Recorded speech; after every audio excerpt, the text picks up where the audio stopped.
Tom Brooks had 72 hours. 3 days to prove a poor father deserved his daughter more than a mother bankrolled by million-dollar trust funds. 3 days before a judge would decide whether love outweighed the zeros in a bank account. But tonight, none of that mattered. Tonight, he just needed to get home. The diner's fluorescent lights hummed overhead, casting everything in that particular shade of tired yellow that made 11:45 p.m. feel like 3 a.m. Tom's hands' palms cross-hatched with scars from sheet metal edges, knuckles permanently dark with grease that no amount of scrubbing could lift, worked the apron knot at his lower back. His fingers fumbled twice before the fabric released. 14 hours across two different uniforms, two completely different worlds. Morning spent in crawl spaces, fixing HVAC systems, where secretaries stepped over him like he was part of the furniture. Evening slinging coffee and eggs to truckers who at least looked him in the eye when ordering. The tip jar felt light when he upended it, $52 in wrinkled bills and coins that stuck together with dried syrup. The quarters had that particular heaviness that came from being handled by hundreds of hands. Enough to pay Martha Williams for watching Emma. Enough for groceries if he stuck to store brand. Not enough to impress a family court judge who'd probably never pumped her own gas, let alone counted quarters to make rent. His phone screen cracked in a spiderweb pattern from when he'd dropped it last month, while changing a compressor buzzed against his hip. Text from Paul Grant, the overworked legal aid attorney who'd inherited his case when the first lawyer quit. Tom, prepare yourself. They have a new witness. Not good. Tom stared at the words until they blurred.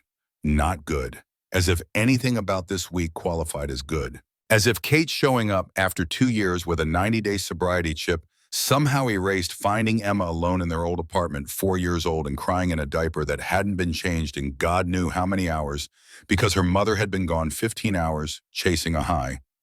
That memory still ambushed him at 2 a.m. Emma's face when he'd walked through that door.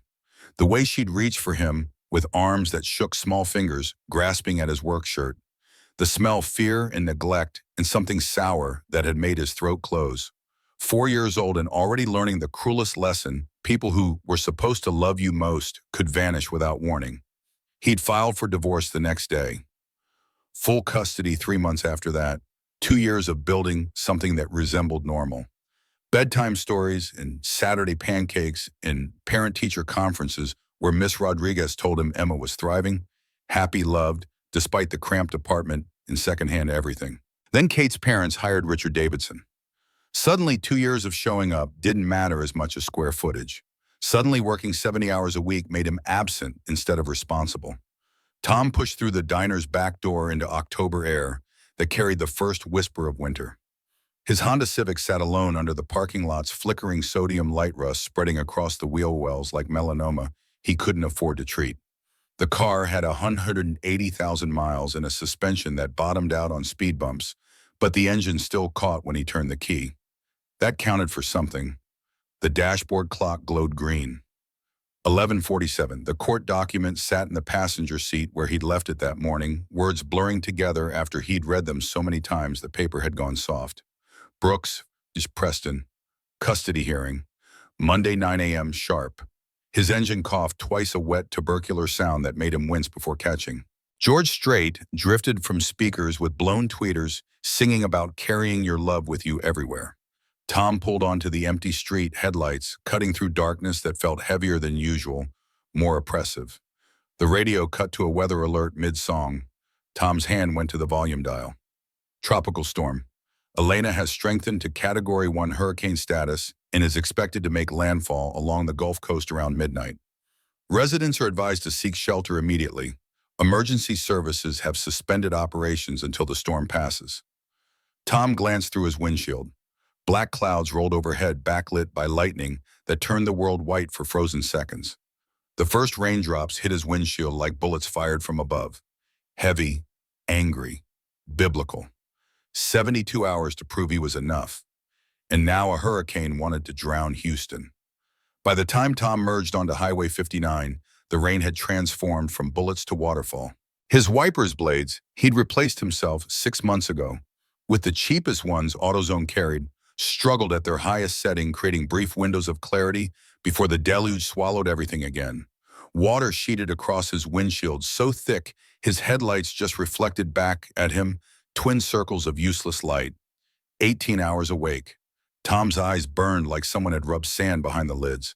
His shoulders ached from crawling through tight spaces all morning, replacing faulty ductwork in buildings where people earned in a day what he made in a week. His lower back throbbed that specific pain that came from standing on concrete floors for 8 hours straight, refilling coffee for people who never looked up from their phones long enough to say thank you or acknowledge his existence beyond the hand that held the pot. But Emma was waiting. That was what mattered. Always waiting in her pajamas with the fading stars. Martha Williams on the couch with her knitting, trusting that Daddy would come home even when Daddy was late, even when Daddy was so tired his hands shook on the steering wheel.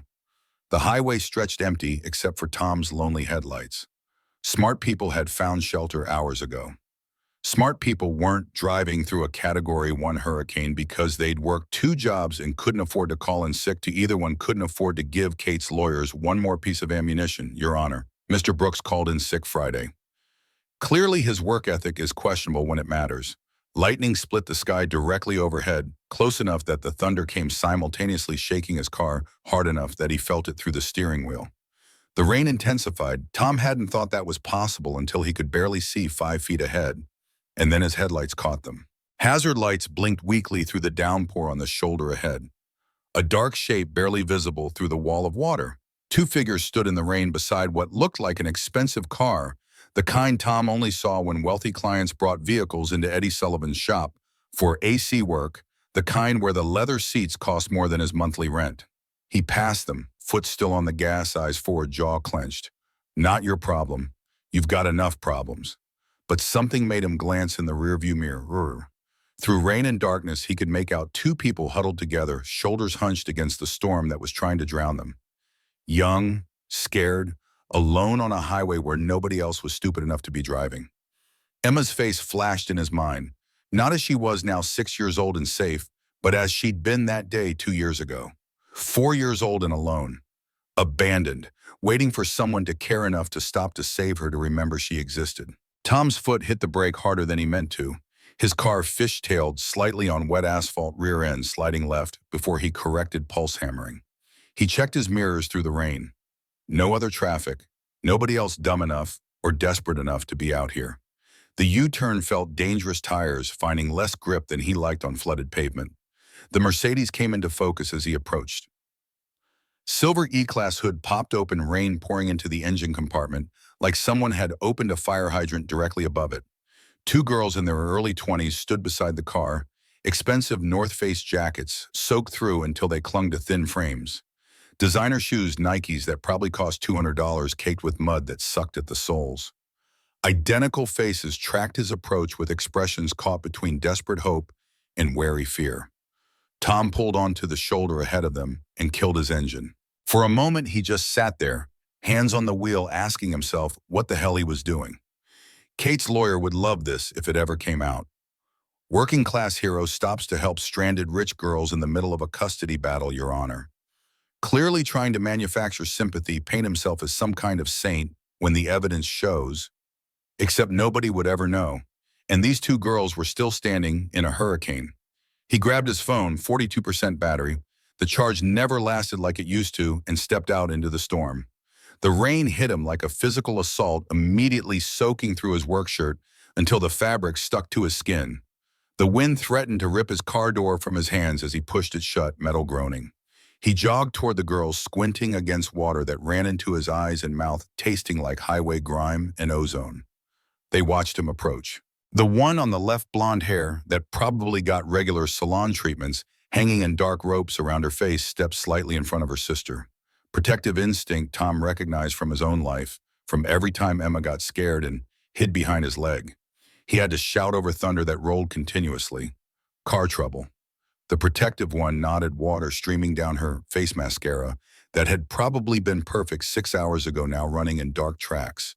Her voice barely carried over the storm. It just died. We've been here almost an hour. Our phones are dead and nobody stopped. Her sister added, voice smaller, but carrying a gratitude that made Tom's chest tighten. Until you. Tom moved to the Mercedes, his boots steel-toed Red Wings that were 5 years old and coming apart at the seams, squelching in mud. The hood was already open to the elements, rain drumming on metal. He pulled out his phone using its flashlight to examine the engine compartment. Water had pooled everywhere, but that wasn't the main problem. The battery terminals were heavily corroded, that chalky, white-green buildup that happened when people never did maintenance, and the connections were loose enough that he could see the gap even in his phone's weak light. Simple fix under normal circumstances, 10 minutes with a wire brush and a wrench. Impossible fix in the middle of a hurricane with no tools and water pouring down, like God had opened all the taps in heaven. Your battery's shot. He closed the hood before more rain could flood the compartment, the metal slick under his calloused palms. You're not going anywhere tonight without a jump or a tow. The protective sister's shoulders slumped, all her fear suddenly visible. Can we call someone? Your phones are dead and so is your car battery. And in this storm, Tom gestured at the empty highway at the rain that had turned the world into an aquarium. Nobody's coming. Emergency services suspended operations. They looked at each other, silent communication passing between them, twin language the kind Emma would never have because Kate's addiction had stolen any siblings from her own. Fear, exhaustion, the slowly dawning reality of being stranded. Tom should have gotten back in his car, should have wished them luck, driven away, gotten home to Emma, who was waiting. He had exactly zero obligation to these strangers and plenty of reasons to leave. But he thought of Emma again, thought of her standing somewhere in the rain 10 years from now, 15 years from now, scared and alone on a dark highway, hoping someone would care enough to stop. The words came out before his brain could stop them. I can give you a ride. There's a hotel about 20 minutes from here. You can call a tow in the morning when the storm passes. Both girls stared at him like he'd just offered them a winning lottery ticket. You do that, Tom shrugged against the rain, hammering his shoulders against the weight of this decision. Can't leave you out here. Come on. They grabbed expensive bags from their disabled Mercedes leather coach purses that cost more than Tom's car payment and followed him to the Honda. The contrast was almost comical when they slid into his battered interior.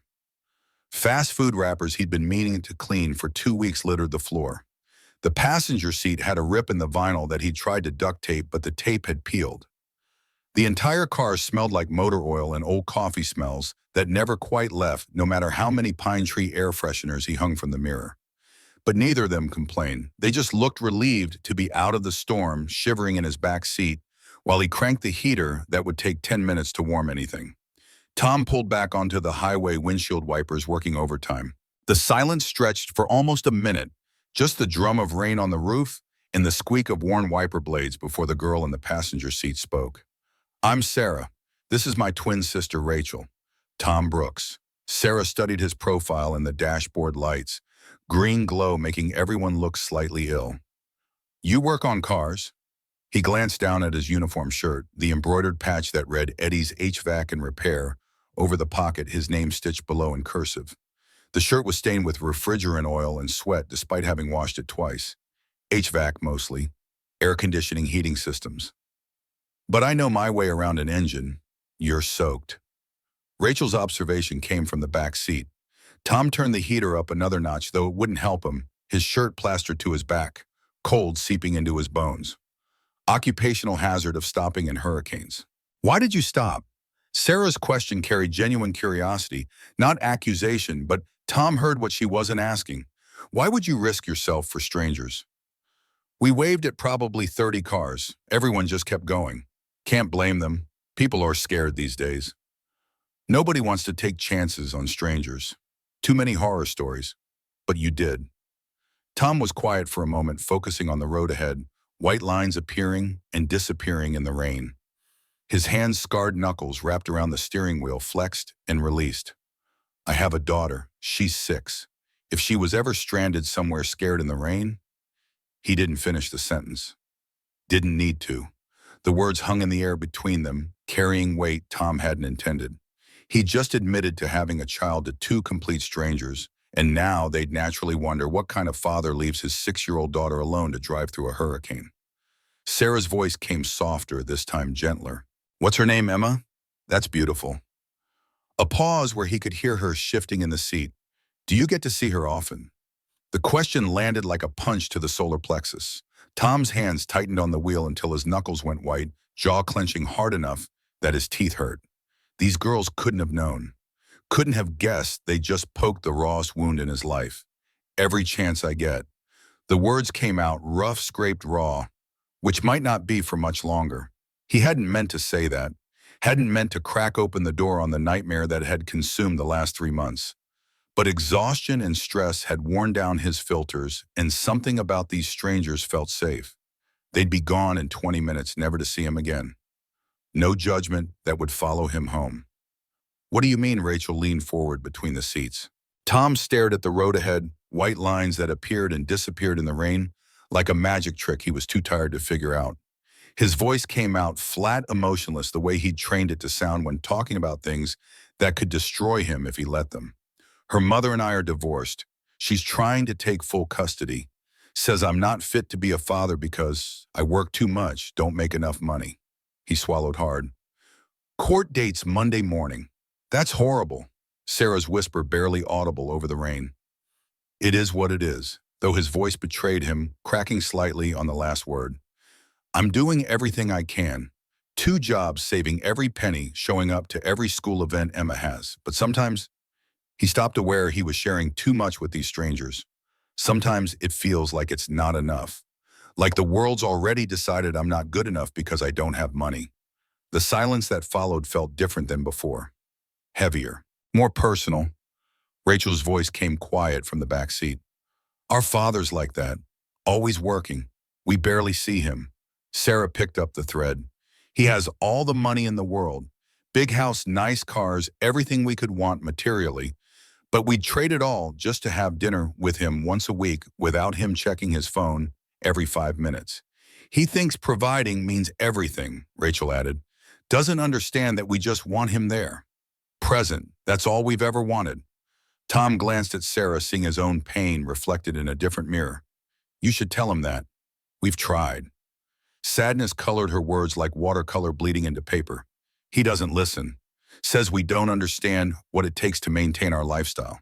That we're too young to appreciate the sacrifices he's made. Sounds lonely. It is, Sarah admitted. Money doesn't fix loneliness. It just makes it more comfortable. Gives you better furniture to be alone in. The phrase settled into Tom's chest, finding a home there next to all the other wounds. He'd been poor most of his life.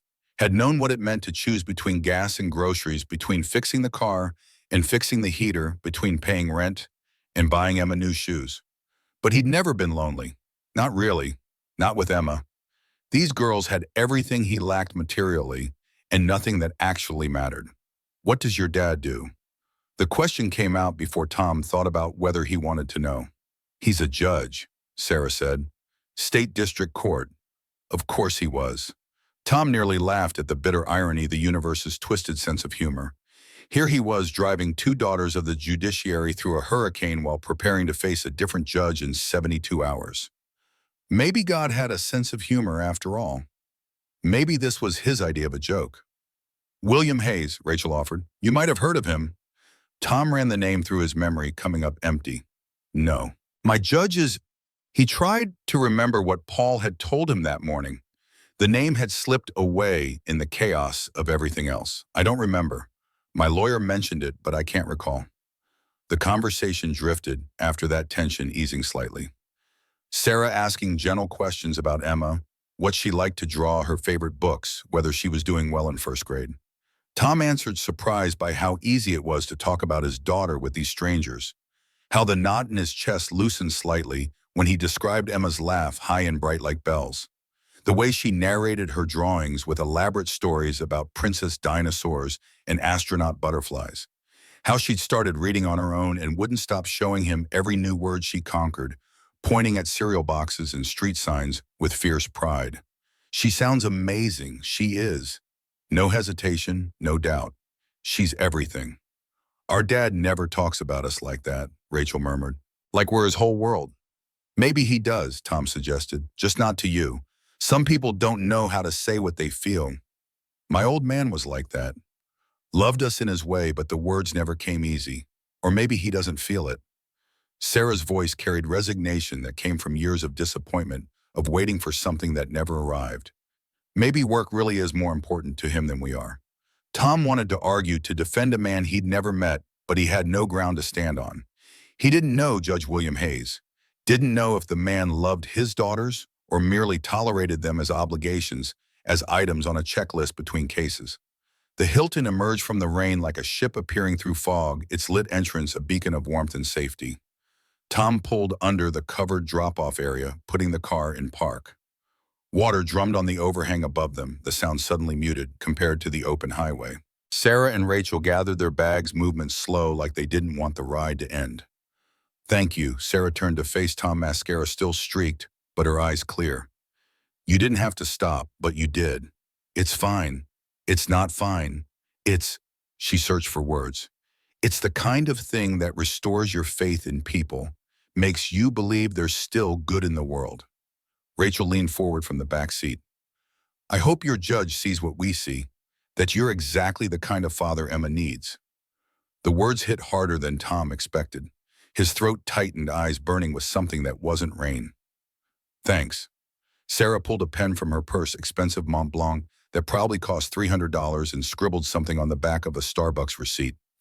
"Here's my number. If you need a character witness or something for Monday, we'd be happy to tell the judge about tonight." Tom took the paper, though he had no intention of using it. Two college girls testifying about a random act of kindness wouldn't change Richard Davidson's carefully constructed narrative about the unfit father who couldn't provide a stable home. Davidson would shred them in cross-examination, make them look naive and manipulated. But he appreciated the gesture. "Thank you, really." They climbed out into the covered entrance, waving one more time before disappearing through the sliding glass doors into warmth and light. Tom sat there for a moment, engine idling, watching rain pour off the overhang and sheets. His phone buzzed against his leg. Text from Martha. "Honey, are you close?" Emma tried to wait up but fell asleep on the couch. Tom typed back with thumbs that felt clumsy from cold. 20 minutes. "Sorry it's so late. Don't apologize. Just drive safe in this weather. The Lord's watching over you." He pulled away from the hotel, pointing the Honda toward home through rain that was finally starting to ease slightly. The radio had switched to local news. Reports of flooding on the east side, downed power lines, emergency shelters opening for those who needed them. The storm was supposed to blow through by morning, leaving behind the usual debris and damage that hurricanes brought. Tom's mind wandered to Monday, to standing in front of a judge whose name he couldn't remember and whose face he'd never seen. To Richard Davidson presenting photos of Tom's small apartment, financial records that showed more month than money work schedules that proved he was never home because he was too busy working to keep them fed. Paul Grant would do his best with what they had. Teacher testimonials from Miss Rodriguez. Martha's affidavit about Tom's dedication. Emma's school records showing she was thriving despite everything. But Davidson had something they didn't. Kate's 9-month sobriety documentation. Her new job offer from her father's company. Her parents' financial backing that could give Emma private schools and dance lessons and every material advantage Tom could never afford. And maybe that's what judges looked for. Maybe stability meant money instead of love. Maybe the zeros in a bank account carried more weight than the 0 times Tom had ever let Emma down, had ever failed to show up when she needed him. The apartment complex came into view through thinning rain.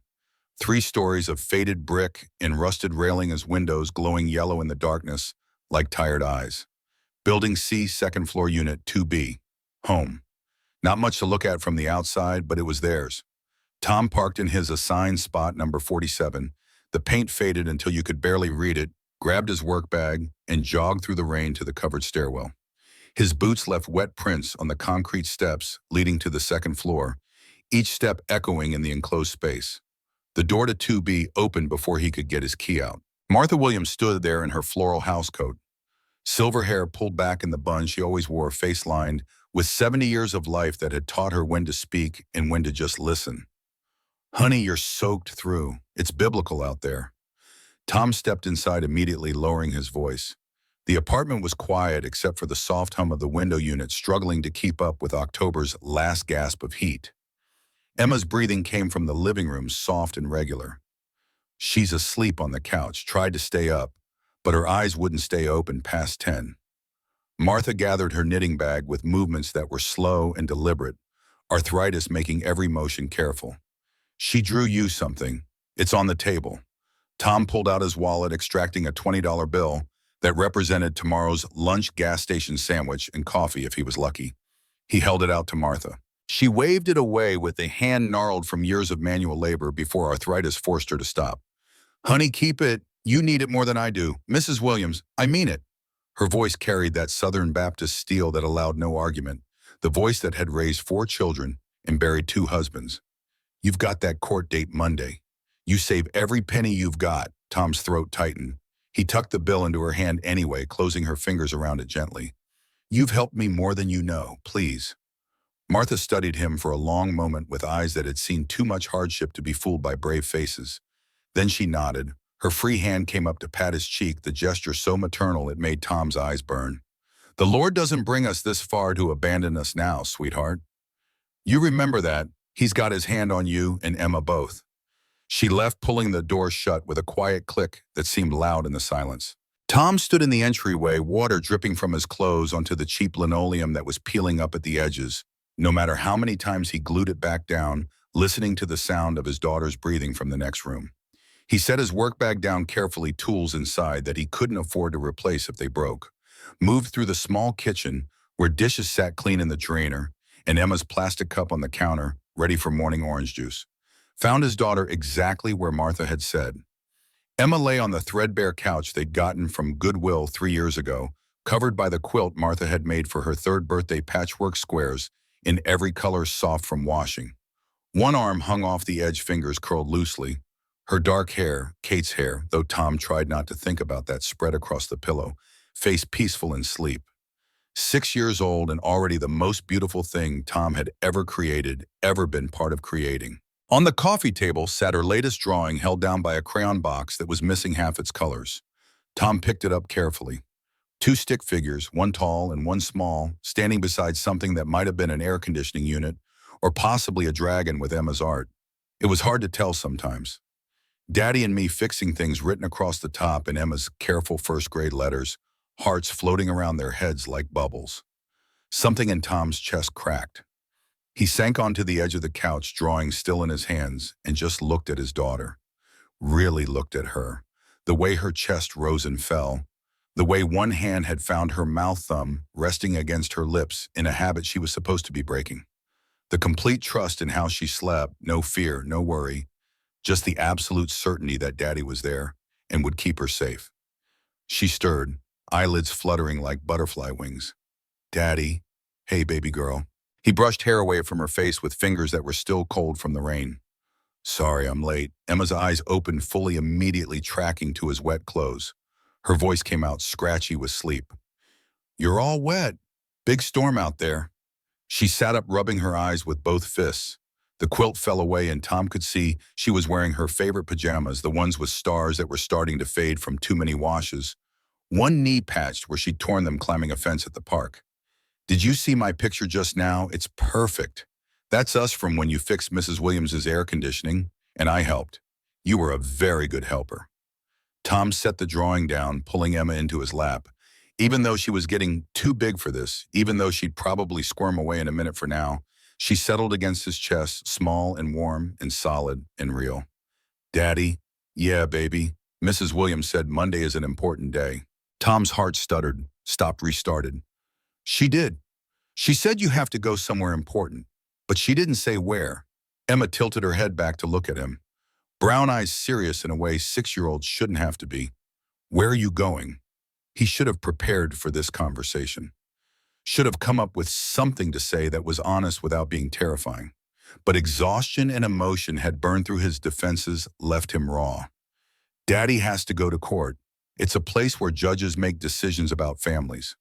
What kind of decisions? Tom's arms tightened around her almost involuntarily. Decisions about where kids should live, about what's best for them. Emma went very still against him. When she spoke again, her voice came out small and scared in a way that made Tom want to hunt down Kate and her parents and scream until his voice gave out. "Mommy said I might have to live with her. That you can't take care of me, right?" The words landed like physical blows. Tom closed his eyes, fighting back the rage that wanted to explode at Kate for putting this fear into their daughter, for making Emma worry about things that should never touch a child's world, for being so weak she let her parents use Emma as a weapon. "Emma, look at Daddy." She turned in his lap, studying his face with an intensity that reminded Tom of how perceptive she'd always been, how she could read emotions he tried to hide. Mommy is wrong. He kept his voice steady, certain even though nothing felt certain anymore. Daddy can take care of you. Daddy will take care of you. No matter what happens Monday, I'm your dad, and I love you more than anything in this world. I don't want to leave you. You won't have to, baby. I promise. It was a promise he had no idea if he could keep. A promise that might shatter Monday morning, when Judge Patricia Morrison, he'd finally remembered the name, looked at financial statements and work schedules, and decided that money mattered more than presence, that Kate's parents' checkbook carried more weight than Tom's calloused hands. But Emma needed to hear it, needed to believe her world wasn't about to collapse, that Daddy could fix this like he fixed air conditioners and flat tires and all the other broken things life threw at them. Tom held his daughter on that worn couch while rain hammered against the windows, while the cheap wall clock $4.99 from Walmart ticked towards Saturday, while 72 hours became 71 and kept counting down like a bum. He held her until her breathing evened out again, until sleep pulled her back under, until he could carefully carry her to her small bedroom and tuck her into a bed he'd assembled from IKEA with instructions he could barely follow, Allen wrench slipping in his tired hands. The room was tiny, barely fit the bed and dresser, but Tom had made it special. Painted the walls yellow because Emma said it was a happy color, said it made her feel like she was inside sunshine. Built a bookshelf from scrap wood because new furniture wasn't in the budget, sanding it smooth so there were no splinters, painting it white to match her dresser. Hung curtains Martha had sewn covered in butterflies and flowers' bright colors that Emma had picked out herself from the fabric store remnant bin. This room held more love than money could buy. But would a judge see that? Or would she see peeling paint where Tom hadn't been able to afford primer first, and a handmade bookshelf instead of Pottery Barn, and curtains sewn by a neighbor instead of ordered from a catalog? Tom pulled Emma's door almost closed, leaving it cracked the way she liked it enough to let in light from the hallway, but not so much that it kept her awake. He moved through the apartment on autopilot, locked the front door, checked it twice, turned off lights, made sure tomorrow's work clothes were ready, clean uniform for the HVAC job, less clean for the diner. His phone buzzed again. Another text from Paul Grant. We need to talk before Monday. Can you come to my office Saturday at 10, Tom typed back, with thumbs that felt clumsy. I'll be there. He should sleep. Should try to get a few hours before morning came and responsibilities piled back on like bricks. But his mind wouldn't settle, kept circling back to Sarah and Rachel's words about their father, about money not fixing loneliness, about the choice between providing and being present. Tom moved to Emma's room again, standing in the doorway watching her sleep. This was what mattered. This small person who trusted him completely, who drew pictures of them together, who'd never once complained about their cramped apartment or secondhand clothes or the fact that her father worked himself to exhaustion. She just wanted him there. And he would be. No matter what Monday brought, no matter what Judge Patricia Morrison decided, Tom would fight with everything he had to stay in this little girl's life, even if everything he had wasn't enough. The rain had finally started to ease the hurricane downgrading to tropical storm as it moved inland. Tom stood at his daughter's doorway, wet clothes clinging to his skin, exhaustion pulling at his bones like gravity had doubled, and made a silent vow to the universe or God, or whatever force controlled these things. Give me Monday. Give me a chance to prove that love counts for something, that showing up matters more than showing off, that this child deserves her father even if her father can't afford the things her mother's parents can buy. Just give me a fighting chance. Thunder rumbled in the distance, already fading. The storm was passing. Monday was coming. Saturday morning arrived with deceptive sunshine, the kind that followed storms and pretended the world hadn't just been drowning. Tom woke to Emma's weight on his chest. She'd climbed onto the couch with him sometime during the night, her small hand patting his face with gentle insistence. Daddy, you forgot to change clothes again. He blinked at the ceiling, realizing he'd fallen asleep in yesterday's damp work shirt. His neck ached from the angle against the couch arm, a knot of pain that would probably last all day. What time is it? The big hand is on the 12 and the little hand is on the 8. 8 o'clock. 2 hours before he had to meet Paul Grant. Tom sat up carefully, Emma sliding into his lap with the easy grace of someone who'd spent her whole life climbing on Daddy. Through the window, Houston looked scrub-clean puddles reflecting blue sky like nothing had happened, like the world hadn't almost drowned last night. Want pancakes? The question came automatically, part of their Saturday ritual. Emma's face lit up like someone had turned on a light behind her eyes. Can I stir always? They moved to the kitchen together, Emma dragging her step stool to the counter, white plastic from Target 5 years old, and covered in stickers she'd put on herself. Tom pulled out the Bisquick box measuring cups, the eggs that were 3 days from expiring. The familiar routine settled something in his chest that had been jangling since last night. Measuring. The satisfying crack of eggs against the bowl's edge. Emma's careful stirring that sent flour dust into the air and covered her pajama front. Not too fast or it gets lumpy. I know, Daddy. She stuck her tongue out in concentration, the same expression she made when drawing eyebrows furrowed, like the fate of the world depended on getting these pancakes right.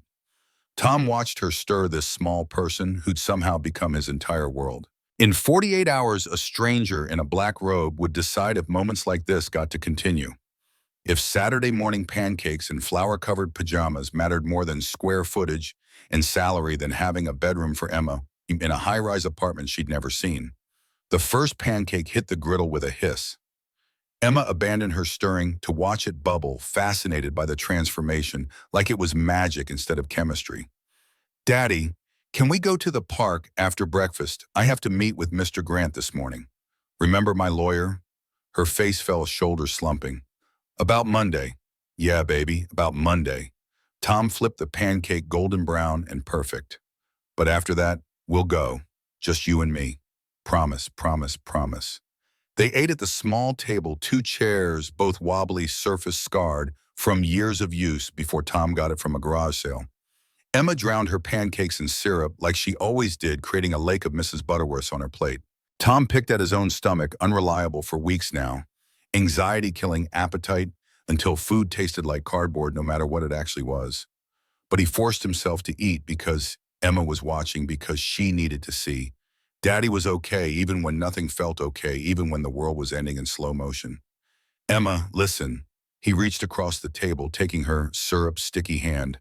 When I go see Mr. Grant, you'll stay with Mrs. Williams. I know.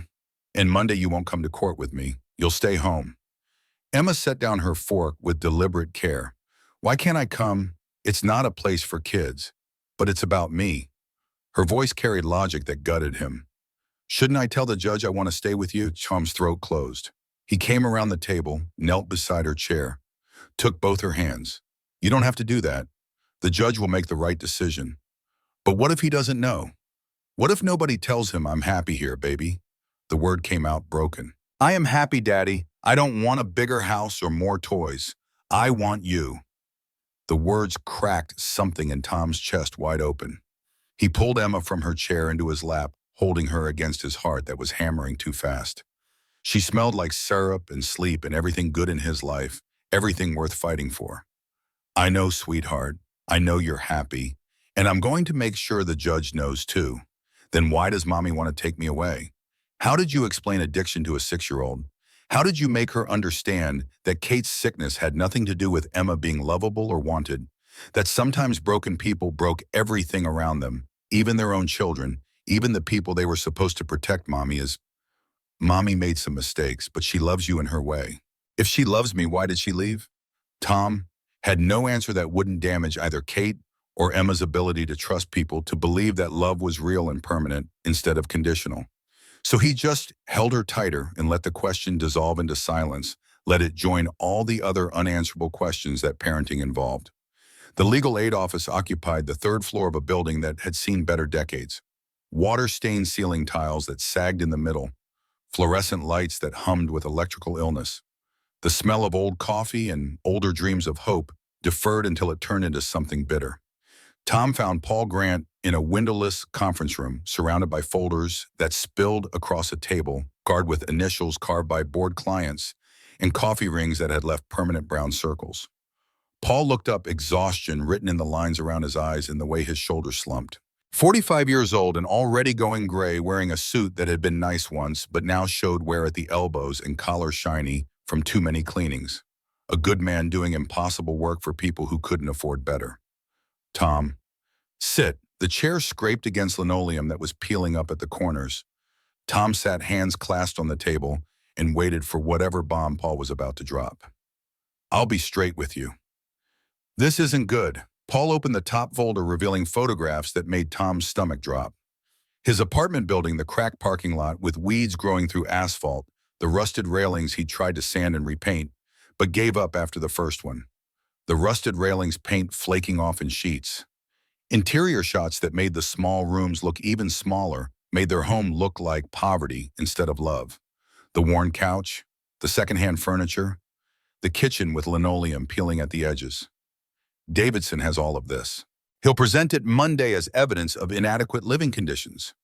"It's not inadequate." Tom's voice came out defensive. "It's clean. It's safe, I know that." Paul held up a hand scarred from old burns he'd worked in kitchens before law school. "But look at it through a judge's eyes. Compare it to what Kate can offer." He pulled out more photos. A high-rise building in River Oaks, all glass and steel that reflected clouds. An apartment with floor-to-ceiling windows overlooking the city, granite countertops that probably cost more than Tom made in 6 months, hardwood floors that gleamed, furniture that looked like it came from magazines Tom would never be able to afford. 2 bedrooms, 1,400 square feet, a balcony with a view. Her parents are paying for this. They've already hired an interior decorator for what they're calling Emma's room. Tom stared at the images, feeling something cold settle in his stomach, like he'd swallowed ice. She doesn't even have Emma yet, and she's decorating a room. It plays well in court.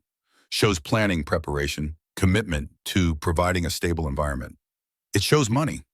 Bitterness leaked into Tom's voice like poison. That's all it shows. Paul pulled out another folder, this one thicker. "Davidson also has your work schedules for the past 6 months. 70 to 75 hours a week, Tom. He's going to argue you're never home, that Emma spends more time with Martha than with you. Because I'm working to support her." Tom's voice rose despite his efforts to stay calm. "What am I supposed to do? Cut my hours and not make rent?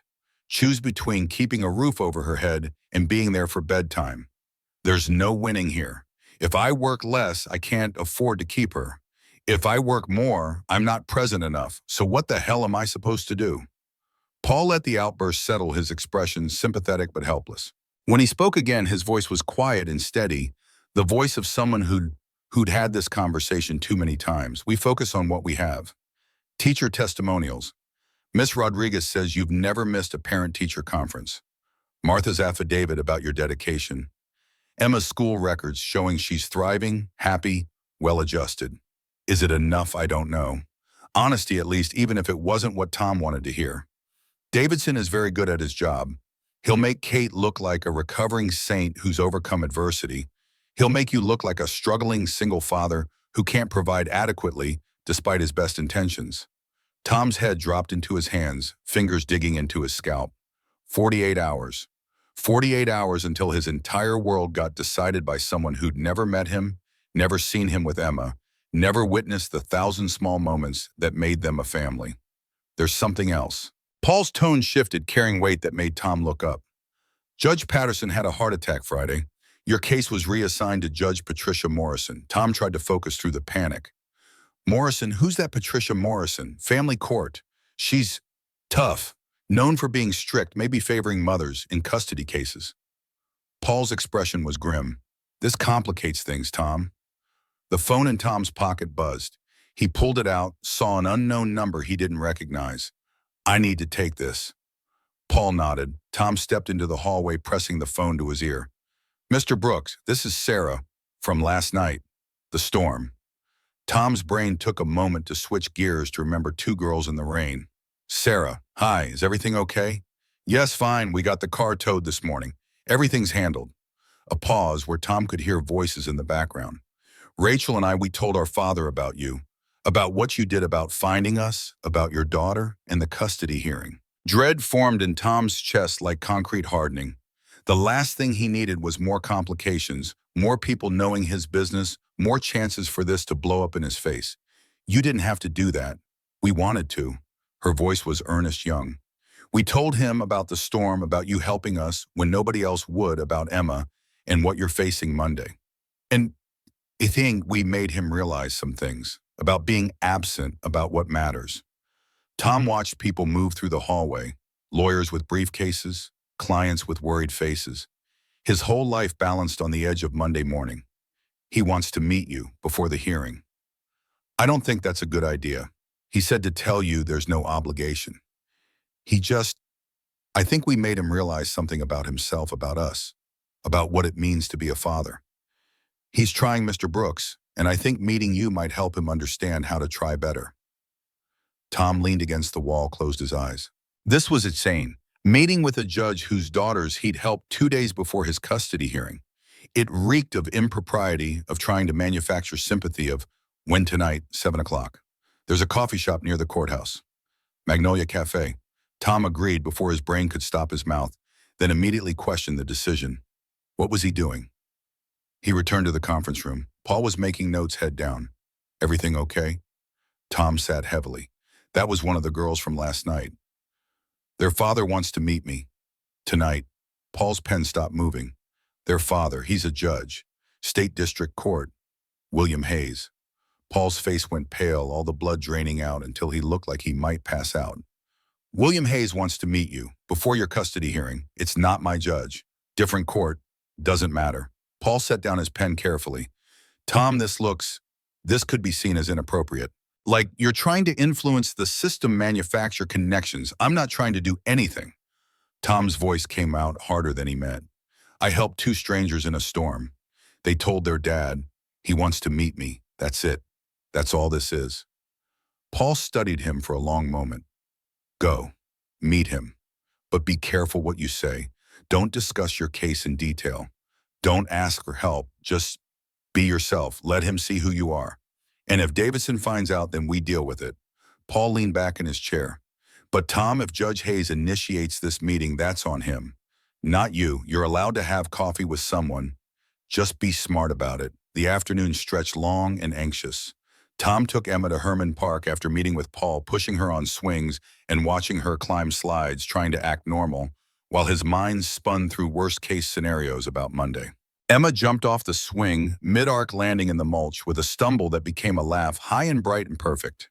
She ran to the slide, joining 3 other kids in a race to the tops, her voice carrying across the playground. Tom settled onto a bench, green paint peeling one slack crack, keeping her in sight, while his mind wandered places it shouldn't. What if Bradford looked at his apartment and saw what Davidson wanted her to see? What if Morrison decided Kate's 9 months of sobriety mattered more than 2 years of Tom showing up? His phone buzzed, unknown number again, but different from Sarah's. The text made his blood run cold. Mr. Brooks, this is Robert Preston, Kate's father. We need to talk privately before court Monday. There are options you haven't considered that would benefit everyone, especially Emma. Call me. Tom stared at the message. Kate's father had never contacted him directly. Not once in 3 months of legal warfare. Why now? What options? He deleted the message without responding, then blocked the number. Whatever Robert Preston wanted to discuss could go through lawyers. Tom wasn't stupid enough to have private conversations with the enemy 2 days before battle. Emma ran over, breathing hard from playing, cheeks flushed. Daddy, I'm thirsty. They walked to the water fountain together, one of those old-style ones that barely worked, water coming out in a weak trickle. Emma gulped while Tom held back her hair, his hand gentle on her small shoulder. Simple moment, meaningless in the grand scheme of custody battles and legal warfare. But these were the moments that defined his relationship with his daughter. Being there for the small needs, the everyday requests, the mundane necessities that added up to love over time. Would a judge understand that? Or would she just see work schedules and financial statements and miss everything that actually mattered? Magnolia Cafe at 7 o'clock was small and crowded, filled with the Saturday dinner rush. Tom found a corner booth and ordered coffee. He didn't want nursing it while watching the door, his leg bouncing under the table with nervous energy. Sarah and Rachel arrived at 7 sharp, followed by a man who could only be their father. Tall, at least 6'2", silver-haired, late 50s, with the kind of bearing that came from years of having people stand when you entered a room. He wore casual clothes, jeans that probably cost $200 a button-down, that was definitely tailored, but carried himself like the suit was implied, like authority was something he wore instead of something he put on. Sarah spotted Tom and waved, leading her father over. Up close, William Hayes had eyes that assessed without judging, the kind of gaze that came from decades of weighing evidence and testimony, of deciding who was telling the truth and who was lying. "Mr. Brooks, thank you for meeting us." They shook hands. William's grip was firm, but not aggressive, not trying to prove anything. The twins slid into the booth across from Tom, their father following movements economical. "My daughters tell me you helped them Friday night, that you stopped in a hurricane when no one else would." Tom shifted uncomfortably, suddenly aware of how he must look. Work clothes that weren't quite clean, hair that needed cutting, exhaustion written in every line of his face. It wasn't anything special. They needed help. It was special to them. William's eyes moved to his daughters, something complicated passing across his features. Pride, maybe? Or regret? Or both? "They said you have a daughter too, am I?" "They also said you're facing a custody hearing Monday morning." Heat crept up Tom's neck. This was a mistake. Meeting with a judge, discussing his case, letting these strangers into the worst moment of his life. "I shouldn't be talking about this." "You're not in my court," William pointed out gently. "And I'm not here as a judge. I'm here as a father who's been doing everything wrong, talking to a father who seems to be doing everything right." The statement surprised Tom enough that he looked up, meeting William's eyes directly. "My daughters told me about your conversation Friday night, about working 2 jobs to support Emma, about showing up even when you're exhausted, about fighting for your child with everything you have." William's voice carried something that might have been shame. "They compared you to me, found me wanting." Rachel reached for her father's hand across the table. "Dad, we didn't mean—" "You meant exactly what you said, and you were right." William didn't pull away from his daughter's touch, but kept his attention on Tom. "I've spent 20 years building a career, telling myself that providing for them was enough, that they understood why I missed recitals and graduations and regular Tuesday dinners, that success justified absence." "We didn't understand," Sarah said softly. "We just learned to stop expecting anything different." The pain in William's expression felt familiar. Tom recognized it from every time he'd had to leave Emma with Martha to work a double shift, every parent-teacher conference.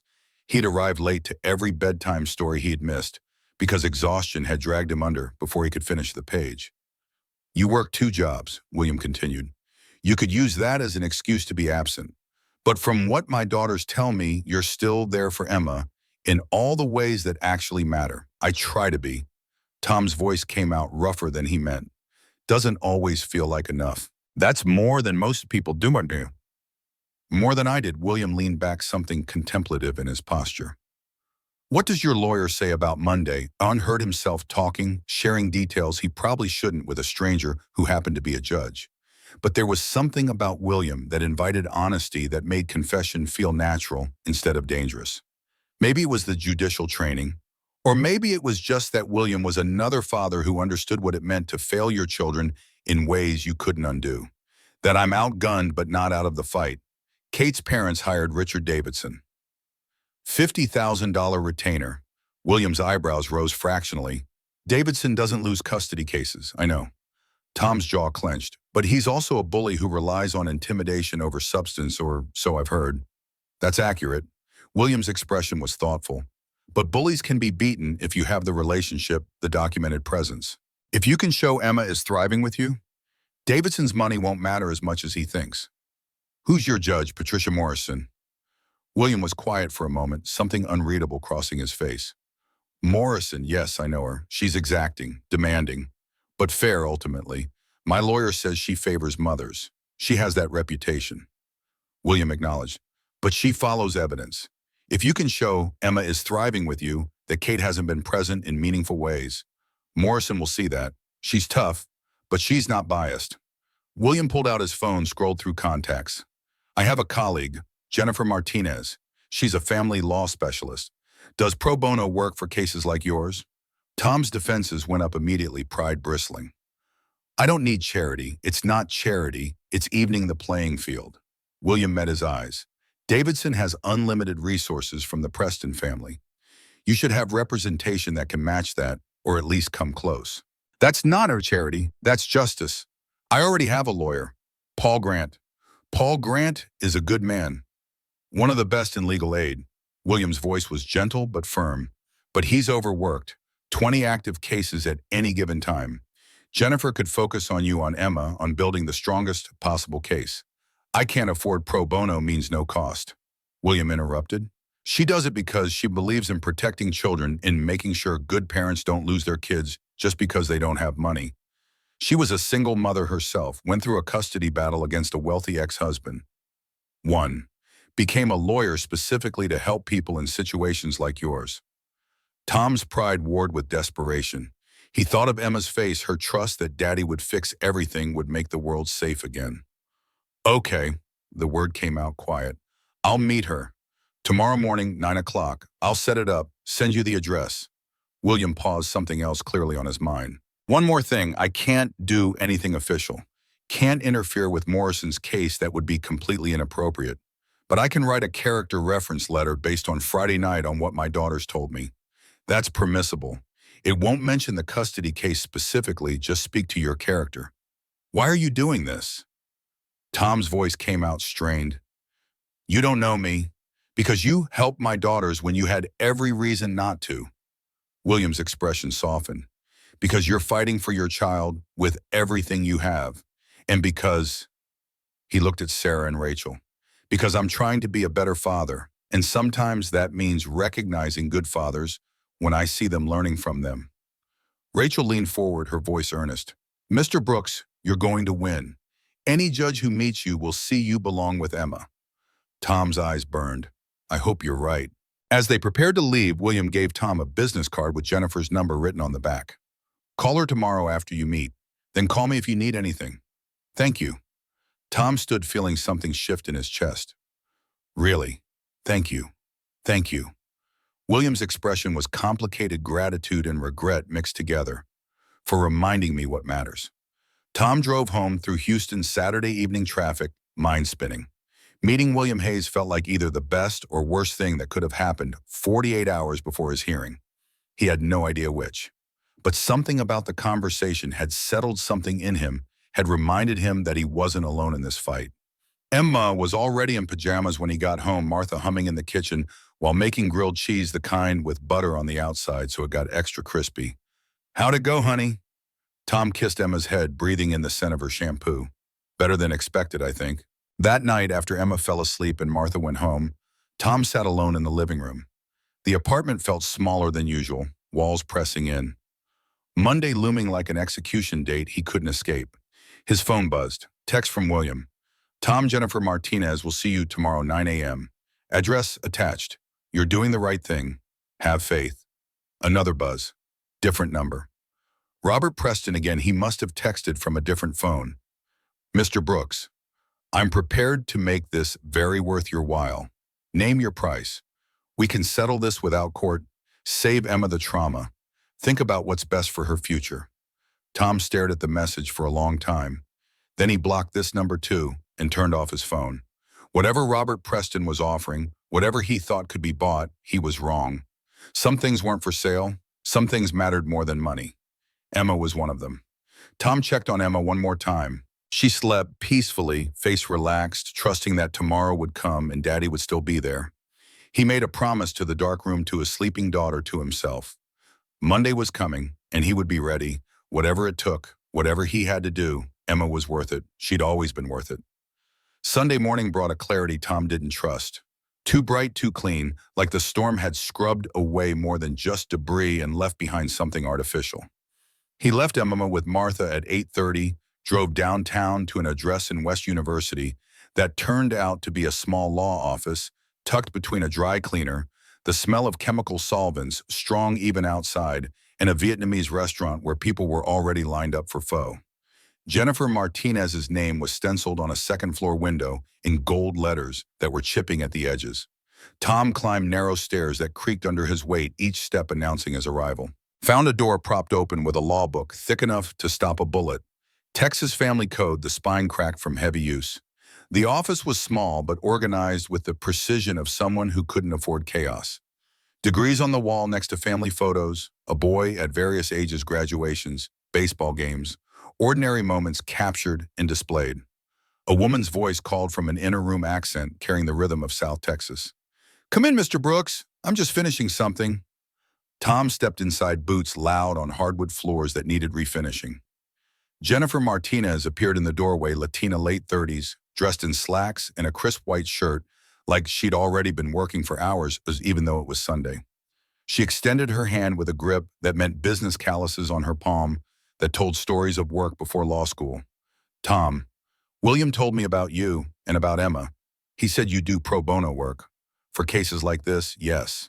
When I see a parent fighting for their child against money and power, she gestured to a chair across from her desk. Leather worn soft in the seat, one arm repaired with duct tape that someone had tried to match to the brown. William also told me you're skeptical about accepting help, that you're proud. Tom sat defensive, walls going up automatically, shoulders tensing. I can take care of my own problems. Can you? Her directness was disarming, because from what I've seen, you're going up against Richard Davidson tomorrow with a legal aid attorney who has 19 other cases this month. I looked him up. Paul Grant is drowning in work. Jennifer pulled a folder from her desk. Tom recognized it immediately. Paul's case file somehow already in her possession. No judgment in that. Paul's a good lawyer. Maybe the best in legal aid, but he's one man with 20 families depending on him. You need someone who can focus. What makes you think you can win? Jennifer leaned back in her chair, eyes studying him with an intensity that reminded Tom of judges of people who'd learned to read lies in body language. 8 years ago, my ex-husband tried to take my son. He had money, not Preston money, but enough. A team of lawyers, a big house in Memorial with a pool and a 3-car garage. I had a 1-bedroom apartment in Gulfton and a job waiting tables at night while I put myself through law school during the day. What happened? I won. Simple statement, but her voice carried the weight of that battle. Because the judge saw what mattered. That my son was happy, healthy, thriving. That I showed up for every moment that counted, even when I was exhausted. Even when showing up meant missing sleep or meals. That my ex-husband thought providing meant everything and presence meant nothing. The words echoed what Sarah and Rachel had said about their father, what Tom had lived for 2 years. The parallel was almost eerie. Why do you do this? Help people like me? Jennifer's expression softened, something vulnerable showing through the professional armor. Because no one helped me. I had to figure it out alone, and I almost lost. There was one moment, one question from his lawyer about whether I could afford my son's asthma medication, where I thought the judge was going to rule against me. She paused. Because every child deserves a parent who fights for them. And every parent who's actually doing the work deserves a fighting chance, not just the ones who can afford $500 an hour lawyers. Tom felt something loosen in his chest. The resistance he'd carried since Williams offered, the pride that said accepting help meant weakness or failure. Okay, tell me what I need to do. Jennifer spent the next hour walking through strategy. They moved to a conference table where she spread out documents, like a general planning of campaign papers, organized by color-coded tabs, everything labeled nothing left to chance. Davidson will attack on 3 fronts. Her pen moved across a legal pad, making notes in handwriting so precise it looked printed. Financial stability, time availability, living conditions. We counter with relationship consistency and Emma's well-being. Those are our strengths. That's where we win. What about Kate's sobriety? 9 months is commendable. I won't diminish that. Addiction is hell, and recovery is harder. Jennifer made notes on her legal pad, but it's 9 months versus 2 years of your documented presence. We also have her attendance record for supervised visits, 7 out of 24 scheduled, 3 of those while showing signs of intoxication, according to the monitor's reports. Will Judge Morrison care about that? Patricia Morrison is tough.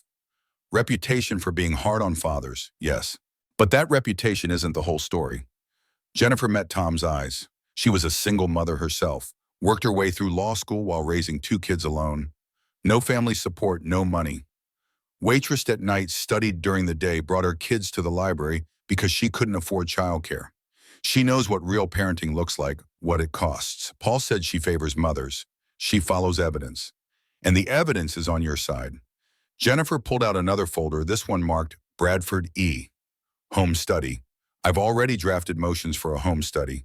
Dr. Elizabeth Bradford is the best in Houston, fair, thorough, unimpeachable. We want her to evaluate both residences. What if she sees my place and thinks it's not good enough? Is it clean? Yes. Safe? Yes. Does Emma love it there? Tom thought of the yellow walls, the handmade bookshelf where Emma kept her books organized by color because she decided that's how libraries should work. The drawings taped to every available surface, more than anywhere else in the world. She picked out the paint color herself, said yellow makes her feel like she's inside sunshine. Then that's what Bradford will see.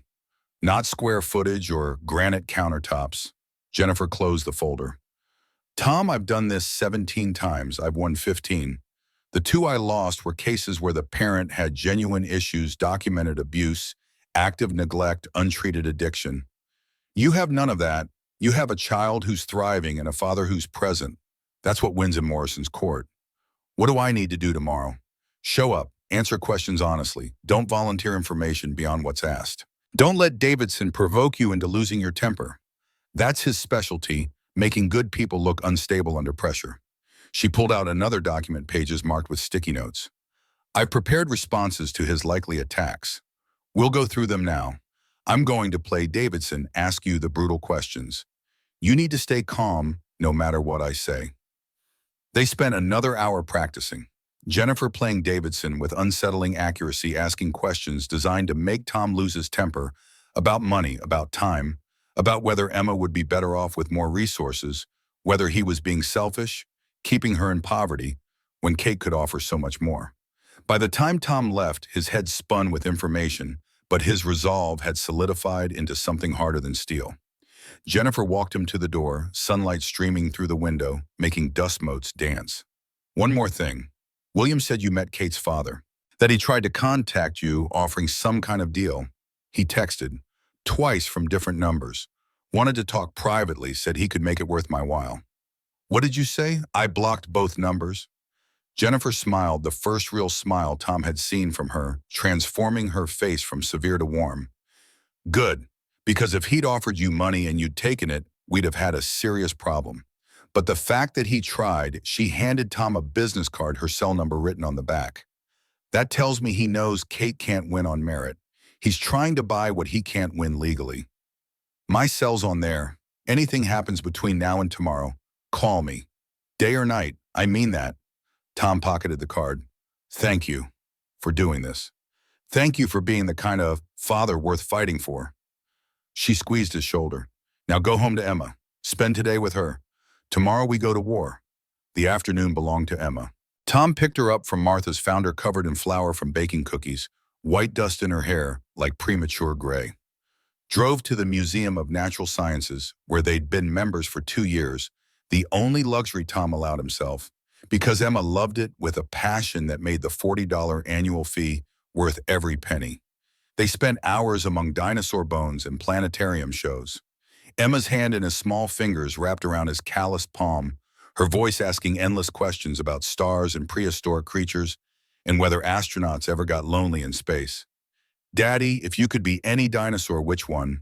Probably a triceratops, tough, protective, good at defending what matters. I'd be a pterodactyl so I could fly and see everything. In the butterfly exhibit, monarchs and swallowtails landed on Emma's outstretched fingers.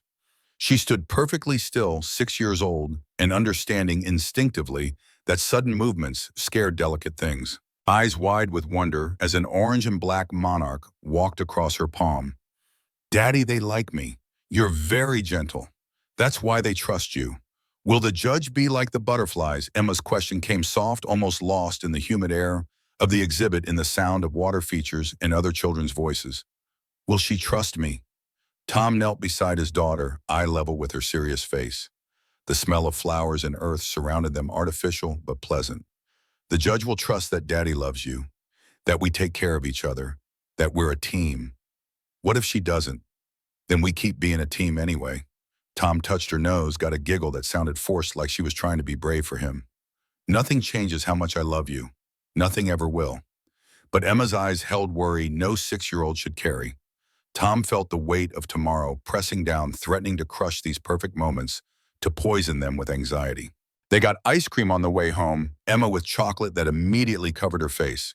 Tom with vanilla. He didn't taste every bite like sawdust. She chattered about the butterflies, about school, about anything except Monday, her voice bright and nervous. Back at the apartment, Tom made spaghetti while Emma colored at the kitchen table. The domestic routine felt precious, now fragile each moment carrying the weight of potential last times. What if this was the last Sunday dinner in this apartment? What if Thursday brought a different ruling, sent Emma to live in that River Oaks high-rise with Kate and her parents? After dinner, bath time stretched longer than usual. Emma played with foam letters in the water, spelling out words on the tile wall. Daddy, Home, Love. Her small fingers arranging the wet letters carefully, making sure each one stuck. Tom's throat tightened by watching her. This small person who trusted him completely, who had no concept of courtrooms and custody battles and the ways adults could fail children. 3 stories at bedtime, instead of 1, the giving tree, where the wild things are and love you forever. Even though that last one always made Tom cry, Emma nestled against his chest while he read her. Breathing, slowing fingers curled around his shirt like she was afraid he'd disappear if she let go. Daddy, yeah, baby. Tomorrow when you go to see the judge. Emma's voice was fading towards sleep, words slurring slightly. Tell her I drew her a picture. What picture? The one on the fridge. Our family. Tell her we're happy. Tom's vision blurred. I'll tell her, I promise. Emma's weight grew heavier as sleep claimed her. Tom sat there long after she'd gone under, memorizing the feel of her, the trust in how completely she relaxed against him, the warmth of her small body, the rhythm of her breathing. When he finally laid her in bed, Emma stirred. Daddy's here, he whispered, tucking the quilt around her. Always here. After Emma slept, Tom found himself pacing the apartment. The suit Martha had pressed hung on the back of his bedroom door, a costume for tomorrow's performance. His phone sat on the counter silent, but heavy with possibility and dread. At 10 o'clock it buzzed. Text from William Hayes. Tom, thinking of you tonight. You're prepared. You're ready. Emma is lucky to have you as her father. That's what the judge will see. Have faith. Another buzz. Jennifer Martinez. Get some sleep. Tomorrow we show Morrison who you really are. You've got this. Trust the process. Tom wanted to believe them, wanted to trust that preparation and truth and love would be enough. But he'd seen too much of the world to believe in fairness, had watched too many good people lose to those with money and connections. He pulled out Emma's drawing from the fridge, held in place with a magnet shaped like a sunflower. 2 stick figures holding hands under a sun that took up half the page. Our family written across the top in Emma's careful letters. Below it smaller, me and Daddy forever. Tom pressed the drawing flat on the counter, took a photo with his phone. Sent it to Jennifer with a message. This is what we're fighting for. Her response came immediately. That's what we'll win with. Sleep if you can. See you at 8:30. Sleep came in fragments, dreams bleeding into anxiety that jerked him awake every hour. Tom woke at 5, gave up pretending at 6. Showered in darkness while the world still slept, the water too hot, trying to scald away the fear. Shaved carefully, nicking himself twice because his hands shook, blood blooming on his jaw. Dressed in the suit that felt foreign on his body, fabric too stiff, collar too tight, like wearing someone else's skin. Martha arrived at 7:30, took one look at Tom's face and pulled him into a hug that smelled like vanilla and decades of knowing when words failed. The Lord is with you, honey. You remember that. Emma came out of her room in pajamas, rubbing sleep from her eyes with both fists. She stopped when she saw Tom, eyes going wide. You look like a prince, Daddy. Tom knelt down, the suit pulling tight across his shoulders. Just trying to look nice for the judge. Are you scared a little? Honesty served better than false confidence, he'd learned. But I'm also brave, because I'm fighting for you. Emma threw her arms around his neck, squeezing hard enough that it hurt. You're the bravest daddy in the whole world. Tom held her, memorizing the weight, the warmth, the absolute trust. The smell of her shampoo, cheap strawberry from Walmart, in sleep. I love you, baby girl. Love you forever, Daddy. The drive downtown happened in a fog. Tom's hands shook on the steering wheel no matter how hard he gripped it. His stomach churned acid that rose in his throat, burning. Every red light felt like a delay of execution, every green an acceleration toward judgment. He found parking 3 blocks from the courthouse, fed the meter with quarters that seemed too mundane for what was about to happen, 25 cents for 15 minutes, like buying time in the smallest possible increments. Walked toward the building through Monday morning sidewalk traffic, people rushing to ties and appointments, lives continuing, while his hung in balance. Jennifer waited outside the courthouse entrance, looking sharp in a navy suit that fit perfectly, briefcase in hand. She assessed Tom with a glance, taking in everything from his too-tight collar to his nervous energy. "You look good. Nervous but good. That's normal. I feel like I'm going to throw up. Better out here than in front of Morrison." Jennifer's attempt at humor fell flat, but Tom appreciated the effort. "Tom, remember what we practiced. Short answers. Don't volunteer information. Don't let Davidson rattle you. He'll try. That's what he does. But you stay calm, stay honest, stay focused on Emma." They rode the elevator to the fourth-floor metal box that smelled like cleaning products and anxiety. Other people crowded in, lives intersecting briefly in this vertical space, none of them aware that Tom's entire world balanced on what happened in the next few hours. The hallway outside courtroom 4B was already crowded. Lawyers conferring with clients in urgent whispers. Families waiting for hearings, faces tight with stress. The ambient sound of lives being decided by strangers in black robes. Tom saw them before they saw him. Kate stood near the courtroom entrance with her parents flanking her like bodyguards. Robert Preston in a suit that probably cost $5,000, Patricia. Preston in something designer that screamed old Houston money, but something had shifted since the last time Tom had seen them. Robert's fury radiated across the space, directed not at Tom but at his own daughter. Patricia's face remained carved from ice, but her body language screamed disappointment. Shoulders, rigid, mouth compressed into a line so thin it nearly disappeared. Kate stood slightly apart from them, isolated even while flanked. She looked worse than she had 3 months ago when this started. Healthier physically, sobriety had given her back some weight, cleared her skin, but emotionally devastated.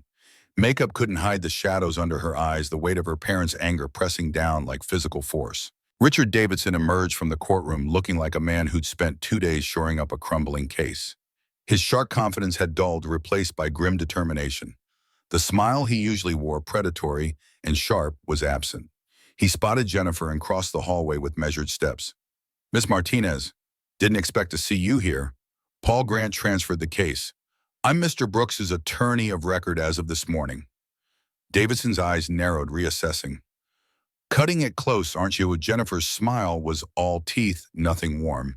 "I work quickly when protecting children is involved." Davidson turned to Tom, assessment cold and calculating, like he was evaluating livestock. "Mr. Brooks, looking forward to today.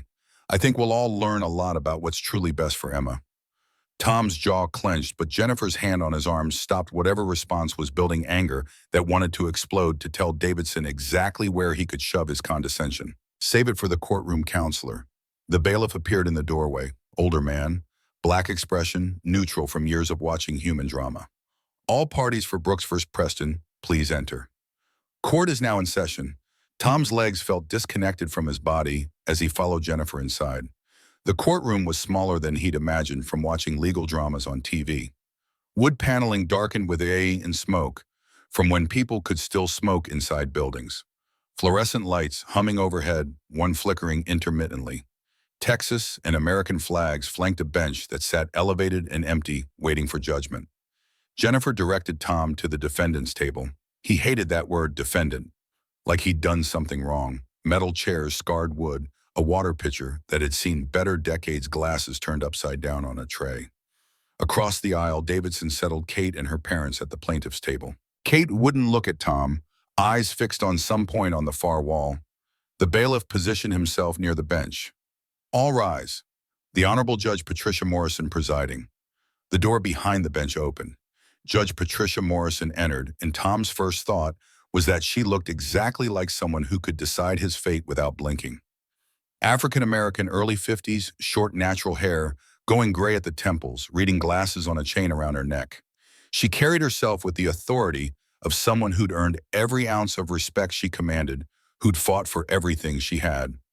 Morrison took her seat, opened a file, scanned it with eyes that missed nothing. Tom watched her gaze move across pages, taking in information, filing it away. "Good morning. We're here for Brooks v. Preston custody hearing regarding minor child Emma Brooks, age 6. She looked up, gaze sweeping the room like a searchlight. "I see we have a substitution of counsel, so, Martinez, you're representing Mr. Brooks now?" "Yes, Your Honor." Paul Grant withdrew due to caseload constraints. I've reviewed all documents and am prepared to proceed. Morrison's eyes narrowed slightly, studying Jennifer. You've had less than 24 hours to prepare. I'm prepared, Your Honor. We'll see. Morrison turned to Davidson. Mr. Davidson, opening statement. Davidson stood smoothing his tie silk, probably $200, taking his time to create maximum impact, letting silence build. Your Honor, this case is fundamentally about what's best for Emma Brooks, not what's most convenient for her father, but what will give her the best possible future. He paced slowly, hands clasped behind his back, voice carrying a rehearsed sincerity that made Tom want to punch something. Catherine Preston made mistakes. She struggled with addiction, a disease, Your Honor, not a moral failing. But she's done the hard work of recovery. 9 months sober, attending meetings regularly, maintaining employment, completing parenting classes. She's rebuilt her life with one goal in mind, being the mother Emma deserves. Tom's fingers dug into the table edge wood, rough under his palms. Mr. Brooks works 70 to 75 hours per week across 2 jobs. He's rarely home. Emma spends more time with a babysitter than with her father. Davidson paused for effect, letting the words sink in. Mr. Brooks lives in a 680-square-foot apartment in 3rd Ward, a neighborhood with documented safety concerns. His work schedule and financial situation create instability, not through any fault of his character, but through simple economic reality. Ms. Preston can offer Emma a 1,400-square-foot apartment in River Oaks. Excellent schools, safe neighborhood, family support, resources that will give Emma opportunities. Whereas Brooks, despite his admirable efforts, simply cannot provide. Davidson turned to face Morrison directly. Your Honor, we're not questioning Mr. Brooks's love for his daughter. We're asking this court to consider what love looks like in action. Does it look like a father who's never home because he has to work constantly? Or a mother who's fought her demons and one who's ready to provide the stable, resourced environment every child deserves? We respectfully ask the court to award primary custody to Ms. Preston with visitation rights for Mr. Brooks. Davidson sat. The argument lacked conviction. Tom could hear it, and from Morrison's expression, she could too. Ms. Martinez, Morrison's voice cut through Tom's anger like a blade. Jennifer stood, and Tom noticed she didn't pace. She planted herself directly in Morrison's eye line, feet shoulder-width apart, grounded. Your Honor, Mr. Davidson has painted a picture of money versus poverty, resources versus lack. But this case isn't about square footage or bank accounts. It's about presence. Who has been there for Emma Brooks for the past 2 years? Jennifer's voice carried conviction that came from lived experience, not legal theory or rehearsed performance. When Emma was 4 years old, Catherine Preston left her alone in an apartment for 15 hours while pursuing drugs. Thomas Brooks found his daughter crying, hungry, terrified. That day, he filed for divorce and full custody. For 2 years, he has been Emma's only consistent parent. Yes, he works long hours because he has to support his child without family money, without a trust fund, without parents who can write checks. But despite those hours, he has never missed a parent-teacher conference, never missed a chance to be present for the moments that matter, never failed to be Emma's father in every way that counts. Tom felt something shift in his chest, loosening. Ms. Preston has 9 months sobriety. That's commendable. Recovery is hard, but it's 9 months versus 2 years. She was scheduled for 24 supervised visits in the past year. She attended 7 and arrived showing signs of intoxication to 3 of those, according to court monitor reports. Jennifer pulled out a document, held it up. Emma is thriving with her father, excelling in school, happy, well-adjusted. This court should ask one question. What is in Emma's best interest? And the evidence overwhelmingly shows the answer is her father. Morrison made notes, face unreadable. We'll hear evidence. Mr. Davidson, call your first witness. The petitioner calls Catherine Preston. Kate stood, movements uncertain like a deer sensing danger. Walked to the witness stand in heels that were too high, wobbling slightly. The bailiff swore her in. She sat carefully, hands folded in her lap, eyes fixed on some point above everyone's heads. Davidson's direct examination was masterful. Tom had to admit that even as he hated it. He walked Kate through her recovery timeline, her NA meetings, her counseling sessions. She answered with practiced calm, the testimony of someone who'd been coached extensively, had rehearsed every word. Ms. Preston, why are you seeking custody of your daughter? Because I'm her mother. The words came automatic rehearsed. And I'm healthy now. I deserve a second chance to be a good mother, to give Emma the life she deserves. Can you provide for Emma? My parents have helped me secure a beautiful apartment. 2 bedrooms. I've already decorated Emma's room. Purple, her favorite color. Jennifer leaned close to Tom, whispered, Purple's not her favorite. It's yellow. Do you love Emma? Kate's eyes filled with tears on cue. Tom wondered if Davidson had coached her on that too. More than anything. I know I hurt her. I know I failed her. I want to make it right. I want to be the mother I should have been from the start. Davidson nodded sympathetically. No further questions. Morrison looked to Jennifer. Cross-examination. Jennifer stood and Tom recognized the shift in her energy. This was what she did, why she won 15 out of 17 cases, why parents trusted her with their children's futures. Ms. Preston, you said you love Emma more than anything. When did you last see her? Kate's composure flickered, cracks showing. 6 months ago, and before that, the visits were sporadic. Her voice dropped. I was still in early recovery. It was hard. In the past year, you were scheduled for 24 visits. You attended 7? Correct, I couldn't always yes or no. Miss Preston, Kate's voice dropped to barely audible. Yes, and you arrived showing signs of intoxication to 3 of those visits. I've learned since then. I'm different now. Yes or no? Long pause. Shame coloring her face, reddening her cheeks. Yes. Jennifer let the admission hang in the air like smoke. What's Emma's favorite book? Kate's eyes widened, caught off guard. We read lots of books together when she was younger. A specific title. Her current favorite. I don't remember right now. Who's her teacher? She's in 1st grade. I haven't been involved with the school yet. What does Emma like for breakfast? Frustration crept into Kate's voice. I've been in treatment. I couldn't know every detail about... These aren't details, Miss Preston. These are basics of your daughter's life, a life you've been absent from for 2 years. Kate's tears came real now, mascara streaking her cheeks in dark lines. I know I've been absent, but I'm trying now. I want to be better. Jennifer softened her voice slightly, not much, but enough. Whose idea was it to file for custody, yours or your parents'? Davidson shot to his feet like he'd been electrocuted. Objection. Relevance. It's relevant to Ms. Preston's actual motivations versus claimed motivations. Morrison leaned forward, interest sharpening her features. I'll allow it. Answer the question, Ms. Preston. Kate looked at her father. Robert's face had gone purple, jaw clenched so hard Tom could see muscles jumping. At Davidson, who was shaking his head minutely. At Tom, something desperate in her eyes. The tears continued, but she made no move to wipe them away, hands frozen in her lap. Her voice came barely above a whisper. My parents. They thought it was best. But whose idea? Silence stretched so long, Tom thought Kate might refuse to answer, might invoke some right to not incriminate herself. Then in a voice that shattered whatever facade she'd been maintaining, theirs. Robert Preston surged to his feet, face reddening to dangerous levels. Catherine Morrison's gavel came down hard, the crack like a gunshot. Mr. Preston, sit down immediately or I will have you removed from my courtroom and held in contempt.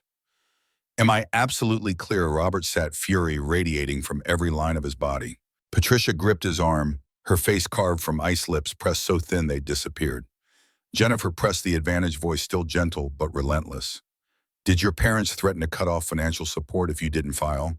Kate's composure collapsed completely. She pressed her hands over her eyes, shoulders shaking with sobs that sounded like they were being torn from her chest. Yes, they said, if I didn't fight for Emma, they'd stop paying for my apartment, my treatment, everything. I'd have nothing.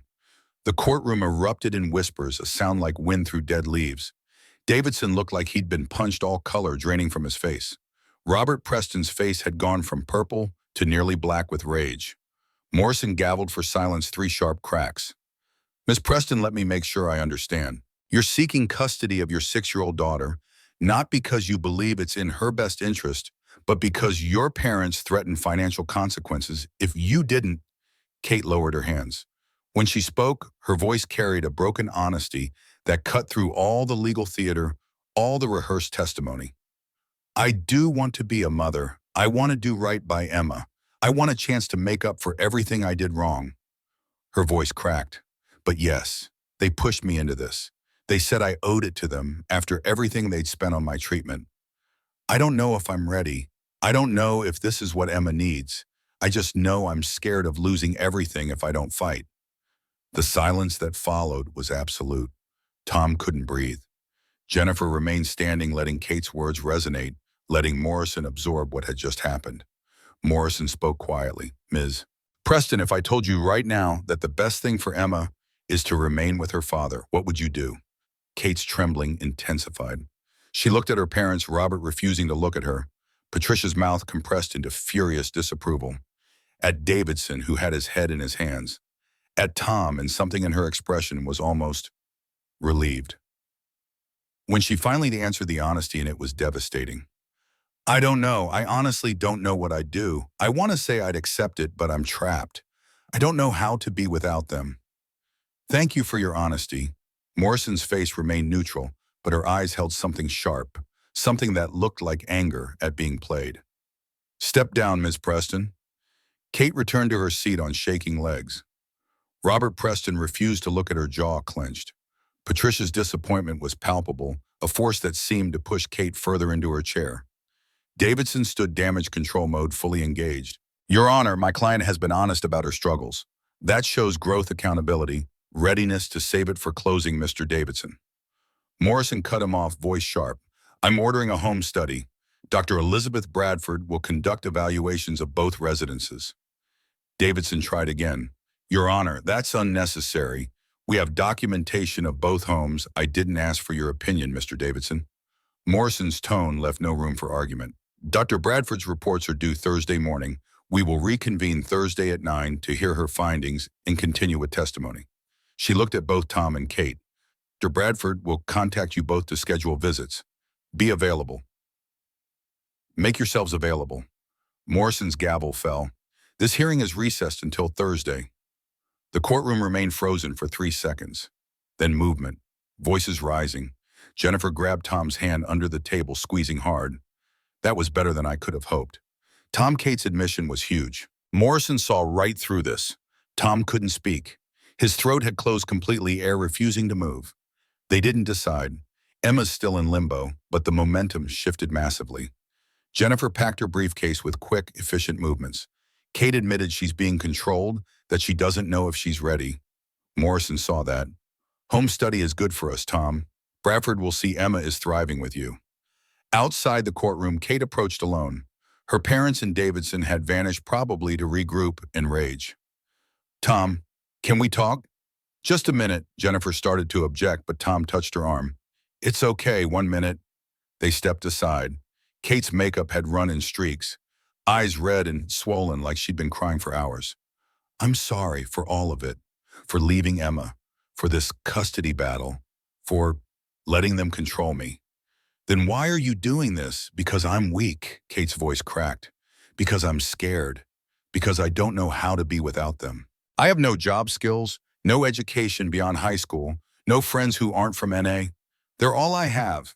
So you'd sacrifice Emma for that? Kate flinched like he'd struck her.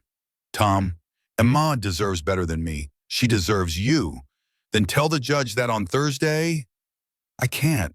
Desperation filled her voice.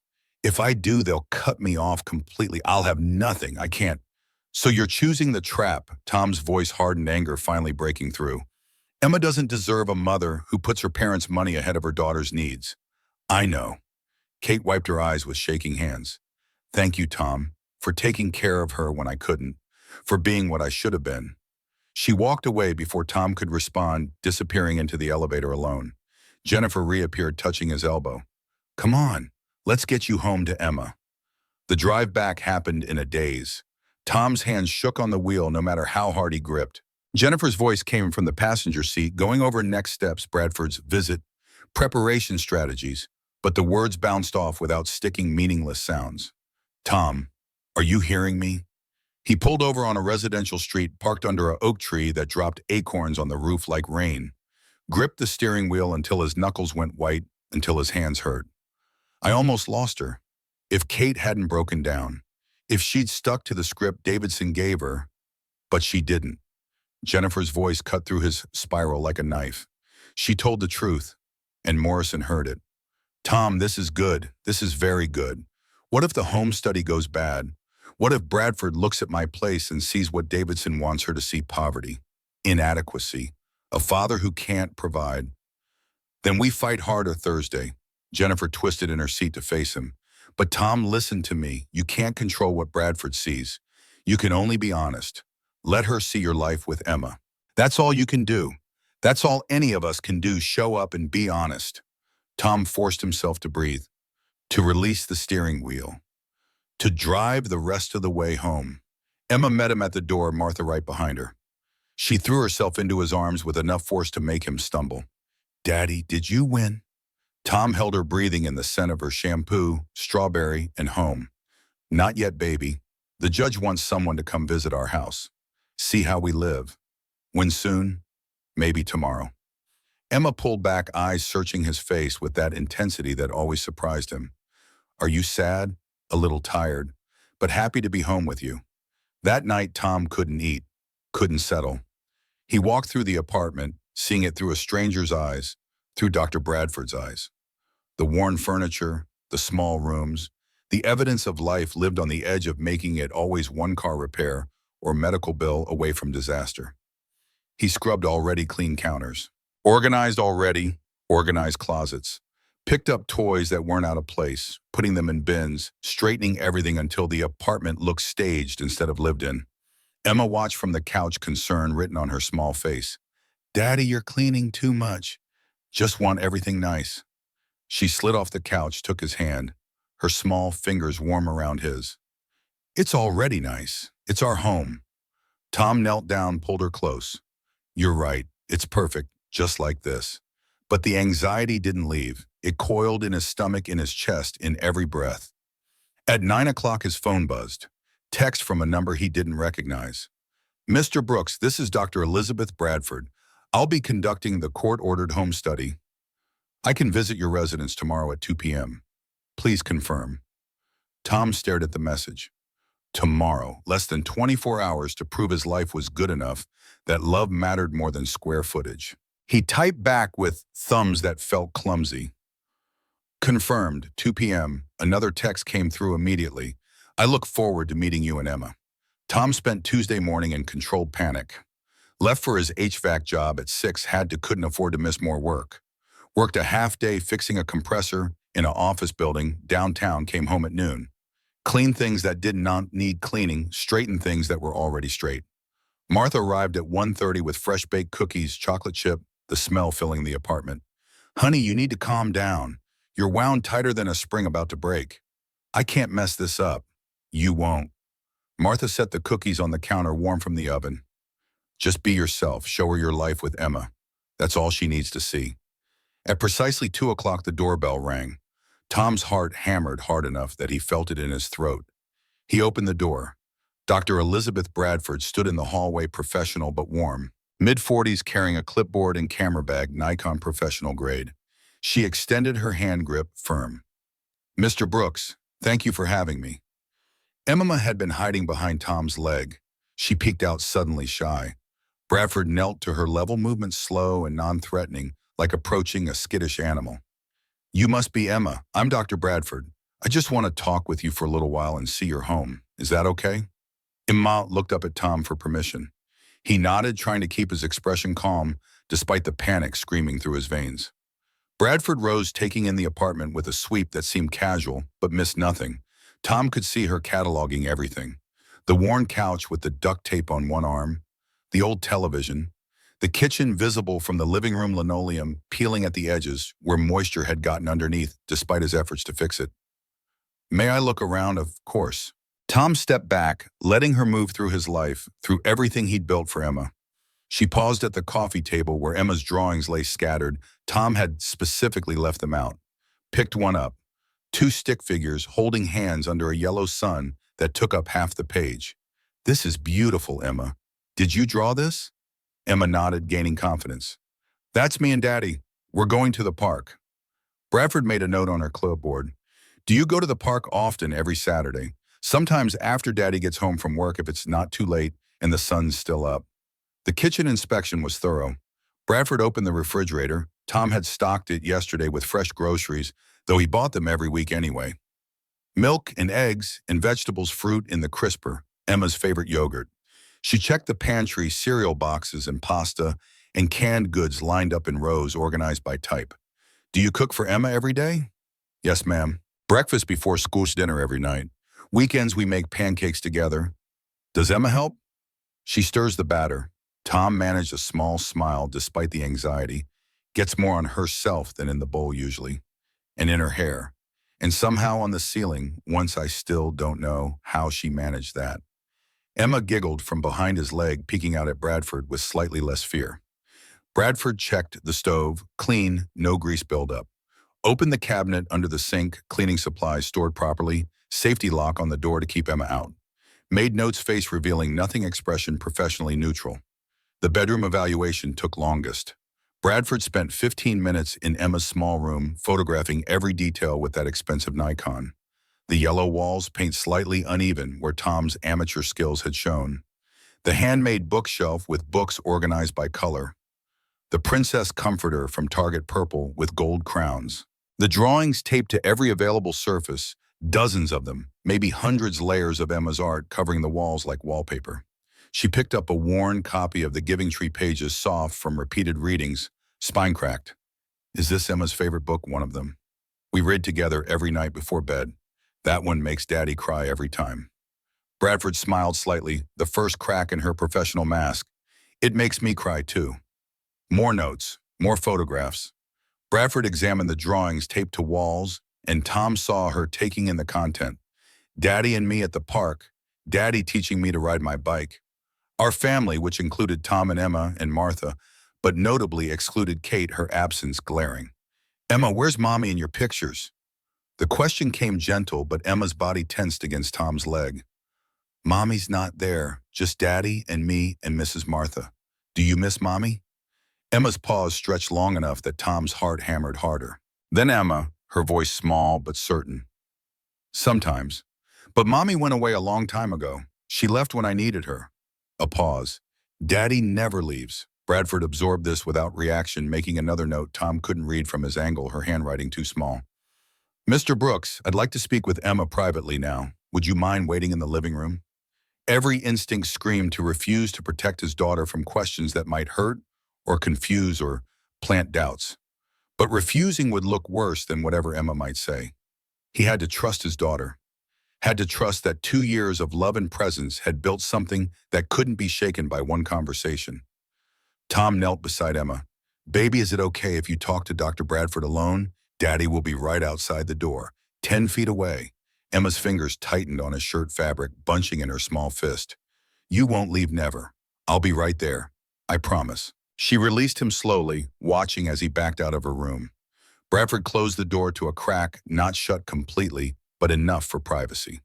Tom stood in the hallway, hands clenched into fists, counting his own heartbeats. 5 minutes passed, then 10. Through the gap in the door, he caught fragments of conversation, voices too low to make out words, just the rhythm of question and answer. Do you like living here? Emma's voice small but certain. Yes, this is my home. Would you like a bigger house? A pause that stretched Tom's nerves taut. Then Emma, confused, why, this is just right for Daddy and me. I have my yellow room. Daddy's right there on the couch if I need him. The questions continued, but Tom forced himself to stop listening. To trust that Emma would tell her truth would show Bradford who they were as a family. After 15 minutes that felt like hours, the door opened. Emma emerged and immediately reached for Tom's hand. Bradford followed, closing her notebook. Thank you both. I have what I need here. When will you file your report? Thursday morning before the hearing. Bradford paused at the door, and for the first time, her professional mask slipped slightly. Something warm showing through. Mr. Brooks, your home isn't defined by square footage. Remember that. Then she was gone, leaving Tom and Emma standing in the hallway while the weight of judgment settled over everything. Emma tugged his hand. Did I do good, Daddy? You were perfect, baby. She liked my room. She said the yellow was happy. She said it looked like sunshine. Everyone likes your yellow room. But Tom's mind was already spinning through everything Bradford had seen. Every flaw, every sign of poverty, every way his life might not measure up to Kate's River Oaks apartment with its granite counters and floor-to-ceiling windows. That evening, William Hayes called. "Tom, how did the home study go? I don't know." Tom's voice came flat, exhausted. She was professional. Took notes. Asked Emma questions alone. "I can't read what she's thinking. Elizabeth Bradford is fair. She'll see what matters." William paused. "How are you holding up?" "Barely. Would it help to talk?" "Get out of your head for a bit." Tom looked at Emma, coloring at the kitchen table, drawing another picture of them together. "I can't leave Emma. Bring her. Come to dinner. My daughters are here. They've been asking about you both." Tom's first instinct was to refuse, but the apartment walls were closing in and Emma could use a distraction from his anxiety. "Okay. What time's 6:30? I'll text you the address." William's house in West University was exactly what Tom expected. Large colonial with white columns and black shutters, the kind of place Tom would normally only see while driving past the kind of house that said old money and established presence. Sarah and Rachel answered the door together. Identical smiles lighting identical faces. They'd abandoned expensive clothes for jeans and t-shirts, hair pulled back in casual ponytails, bare feet. "Mr. Brooks, you came, and you brought Emma." "Call me Tom, and this must be Emma." Emma had been bouncing with excitement in the car, but now pressed against Tom's leg, suddenly shy. Rachel knelt to her level, same way Bradford had done. "Hi, Emma. Your dad told us you like to draw. We have a whole room full of art supplies. Want to see?" Emma looked up at Tom for permission. He nodded. She took Rachel's offered hand tentatively, letting herself be led inside. William appeared from deeper in the house wearing an apron that read "World's Okayest Cook" in faded letters, flower on his sleeves. "Tom. Welcome. Fair warning, I'm attempting dinner. It may be inedible." The house's interior surprised Tom, comfortable rather than ostentatious. Family photos covering walls instead of expensive art, pictures of Sarah and Rachel at various ages, graduations and birthdays, and ordinary moments captured and displayed like treasures. Recent photos stood on the mantel. William and his daughters at dinner laughing. The three of them covered in paint, refinishing something wooden. Candid shots that spoke of time spent together rather than occasions documented for show. "Your home is beautiful. It's been empty too long. I'm trying to fill it with what matters." William led Tom toward the kitchen where something was definitely burning. Damn it. He pulled a smoking pan from the oven, revealing what might have once been chicken, but now looked like charcoal black and smoking. Sarah appeared, taking in the disaster with practiced ease. "Dad, we talked about this. Timer. You have to actually listen when it goes off, not just hear it and think you have more time." "I thought I did. The timer doesn't lie." She grabbed her phone. "Pizza okay with everyone?" The evening devolved into ordered pizza and genuine laughter. Emma came out of her shell around Rachel and Sarah. The four of them spread out art supplies on the dining room table, creating masterpieces that involved more glitter than any surface needed glitter that would probably be showing up in this house for years. Tom found himself relaxing for the first time in days. The weight of Monday's hearing and Tuesday's home study finally lifting enough to let him breathe. He sat on the couch with William while the girls played in the backyard, visible through large windows. "Can I ask you something?" William's tone shifted serious. Tom nodded. "How do you do it?" "Work full-time, single parent, stay present for Emma." Tom considered the question, thinking about mornings he'd woken exhausted and evenings he'd fallen asleep mid-story. "Honestly, I don't do it well. I'm tired all the time. I miss things. I fall asleep during bedtime stories sometimes. But the alternative is not being there at all. And that's not an option. You work at Sullivan's HVAC, correct?" "Yeah. Why, I know someone. John Miller. We went to law school together." William paused. "He runs Johnson Commercial Systems. They do HVAC for office buildings, hospitals, large installations. They're looking for a supervisor, someone with technical knowledge and leadership experience." Tom's defenses went up immediately. "Judge Hayes, hear me out." William held up a hand. "John mentioned this opening weeks ago. I didn't say anything because of your custody case. Didn't want any appearance of impropriety. But the hearing's in progress now, and this is a legitimate job opening. He's been trying to fill it for 2 months. What's it pay? $65,000 base, full benefits, regular hours. 7 to 4 Monday through Friday. The number hit Tom like electricity. 65,000. Nearly double what he made killing himself across 2 jobs. Benefits that meant he could take Emma to the doctor without calculating whether he could afford the copay. Regular hours that meant bedtime stories every night. Why would you tell me this? Because you're qualified. Because my daughters won't stop talking about how you help them, and this is something concrete I can offer. William met his eyes. That's not charity. It's a real opportunity. You be doing John a favor. He's desperate for someone competent. There's no obligation, none. Though I wouldn't turn down an invitation to your next Saturday pancake breakfast. William smiled. Sarah and Rachel seemed to think you were an expert. Something in Tom's chest loosened. He thought about being home for Emma's bedtime every night. About not working until exhaustion became his baseline.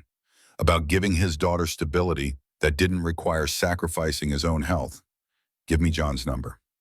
Wednesday morning brought a text from Jennifer that made Tom's stomach drop. Doctor, Bradford submitted her preliminary report. We need to talk. Call me. Tom's hands shook as he dialed. Jennifer answered on the first ring. Tom, the report is complicated. What does that mean? It's mostly good, very good in some areas. But Bradford raised concerns. Tom's world tilted. What concerns your work schedule? She noted that 70-plus hour weeks, while admirable, raised questions about adequate supervision time. She also mentioned financial instability, the fact that you're one emergency away from crisis. But Emma's thriving. She said that right? Yes. Emma shows strong attachment to you, is happy and well-adjusted. Your home is clean and safe. But Bradford's job is to present all factors. Morrison will weigh everything. So what does this mean? It means Thursday isn't automatic anymore. Jennifer's voice was careful. We need to address these concerns head on. Show Morrison you have plans for improvement. That new job William mentioned, if you can secure that before Thursday, it changes everything. The interview's Friday. Can you move it up today, tomorrow morning? I can try. Do it, Tom. This matters. Tom called John Miller immediately. The man answered on the third ring. Mr. Miller, this is Tom Brooks. William Hayes gave me your number about the supervisor position. Tom Williams spoke highly of you. Said you're the kind of guy who shows up and does the work without drama. I try to be. Listen, I know you said Friday for an interview, but any chance we could do it sooner? Today, or tomorrow? Eager, I like that. John's voice carried approval. I'm free tomorrow morning, 10 o'clock work. Perfect. Thank you. See you then. Tom hung up immediately, called Jennifer back. Interviews tomorrow morning. Good. If you get the offer, we tell Morrison Thursday. Shows initiative planning stability. It counters Bradford's concerns. That evening, Tom called John Miller's number again. They talked for 20 minutes. Tom's experience, the supervisor, role expectations and responsibilities, the team he'd be managing. William spoke highly of you. Said you're the kind of guy who shows up and does the work without drama. I try to be. Can you come in tomorrow morning, 10 o'clock? We'll talk details. I'll show you the operation. See if it's a fit. Tom agreed, ended the call and sat in the quiet of his apartment processing possibility mixed with fear. What if he didn't get the job? What if Bradford's concerns sank him despite everything? Emma appeared in the doorway clutching her favorite stuffed bear. Daddy, are you happy?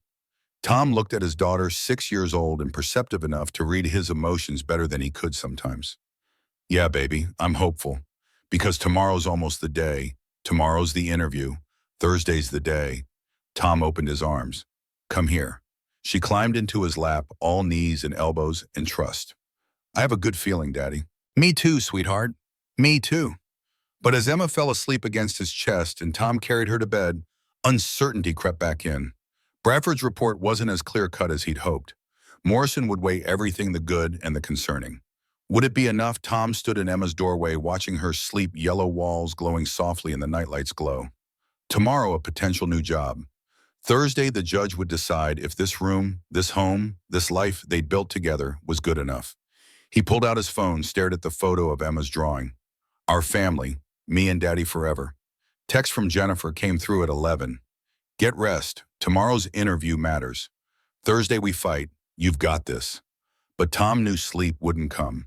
Not tonight, not with everything hanging in balance, not with Bradford's concerns echoing in his head. He sat on the couch in darkness, counting hours until Thursday morning, until the moment when a stranger would decide whether love and presence could overcome concerns about hours worked and money saved, whether a father who'd fought for every moment with his daughter deserved to keep fighting. The clock on the wall ticked toward midnight, toward Thursday, toward the verdict that would define the rest of his life. Thursday morning arrived like an execution date. Tom woke at 3:30, gave up pretending at 4. Showered in darkness while the world still slept, water scalding hot, like he could burn away the fear with temperature alone. The mirror showed a man older than 33, exhaustion carved into the lines around his eyes as gray, threading through his hair at the temples that hadn't been there 6 months ago. The suit hung ready, pressed by Martha's careful hands. He dressed slowly, fingers fumbling with buttons, tie hanging crooked 3 times before he got it right. The man staring back looked like someone playing dress-up like a child in his father's clothes. But first the interview. John Miller at 10, then court at 11:30. Jennifer had rescheduled with Morrison's clerk yesterday, bought him 90 minutes. If he got the job offer, it changed everything. Bradford's concerns about work schedule, about financial instability, a supervisor position with regular hours and benefits, erased those in one stroke. If he didn't get it, those concerns stood, and Morrison would weigh them against everything else. Emma appeared in his doorway at 5:30, clutching her stuffed bear with the missing eye. "Daddy, you're up early. Big day, baby girl." Tom pulled her close, breathing in the scent of her shampoo, cheap strawberry, that smelled like home and safety and everything he was fighting for. "Remember what we talked about? You'll stay with Mrs. Williams while Daddy goes to see the judge. When will you know today?" "The judge will decide today." Emma's arms tightened around his waist with surprising strength. "You're going to win. I know you will." Tom wished he had her certainty, her absolute trust that the universe worked fairly, that good people got good outcomes, that love mattered more than the zeros in a bank account or the concerns in a home study report. Martha arrived at 6:45 with breakfast casserole still warm from her oven, eggs and cheese and sausage, the smell filling the apartment. She took one look at Tom's face and set the dish down, pulled him into a hug that smelled like vanilla, and decades of knowing when words failed and when presence mattered more. "Today's the day, honey. You ready?" "As I'll ever be, the Lord is with you. You remember that? He didn't bring you this far to abandon you now." Jennifer Martinez called at 7:15. Her voice carried the focused calm of someone preparing for battle, someone who'd done this before and knew what mattered. "Tom, I need you centered." Bradford's report creates complications, but not insurmountable ones. The job interview is crucial. If you get an offer, we tell Morrison immediately. It addresses her concerns directly. And if I don't get it, we emphasize what you've already accomplished. 2 years of Emma thriving despite challenges. "But Tom, get that job. It matters." Interviews at 10. "I'll be at the courthouse by 11:30. I'll be waiting." And Tom, "You've got this. Trust yourself." He wanted to believe her, wanted to trust that preparation and evidence and 2 years of showing up would outweigh Davidson's money and Bradford's concerns and the Preston family's old Houston connections. The drive to Johnson Commercial Systems happened through morning rush hour. Tom's hands remained steady on the wheel, but his mind spun through catastrophic scenarios. What if the interview ran long? What if Miller didn't make a decision today? What if Tom had to walk into Morrison's courtroom with nothing changed? Bradford's concerns still hanging over him like a sword. Johnson Commercial Systems occupied a modern building in northwest Houston, all glass and steel that reflected clouds. Tom found parking, fed the meter, checked his reflection in the car window. The suit looked better in natural light, almost like it belonged on him. John Miller turned out to be exactly what his voice suggested. Late 50s, work-roughened hands, despite the corner office eyes that assessed Tom with the practiced gaze of someone who'd hired hundreds and knew quality when he saw it. Silver hair cut short, calluses on his palms when they shook hands. This was a man who'd worked his way up from installation crews. "Tom, Williams spoke highly of you, said you're reliable, that you show up and do the job without drama. I try to be." They talked for 40 minutes. Tom's certifications: EPA Universal NATE, certified 10 years experience. The supervisor role's expectations: managing teams of 6 to 8 techs, handling client relationships, solving problems in the field. Miller showed him the operation: clean, organized crews that clearly knew their work. State-of-the-art equipment company trucks, maintained properly, safety protocols posted everywhere. "We need a supervisor who can manage teams, handle demanding clients, solve problems in the field. Someone who understands the technical side, but can also lead people. Miller leaned back in his chair, leather-worn soft coffee ring on the armrest. 65,000 base full benefits, 7 to 4 Monday through Friday. Some occasional overtime for emergencies, but you'd have a life. You'd see your kid. When would you need someone to start yesterday? Miller's smile was tired. I've been trying to fill this position for 2 months.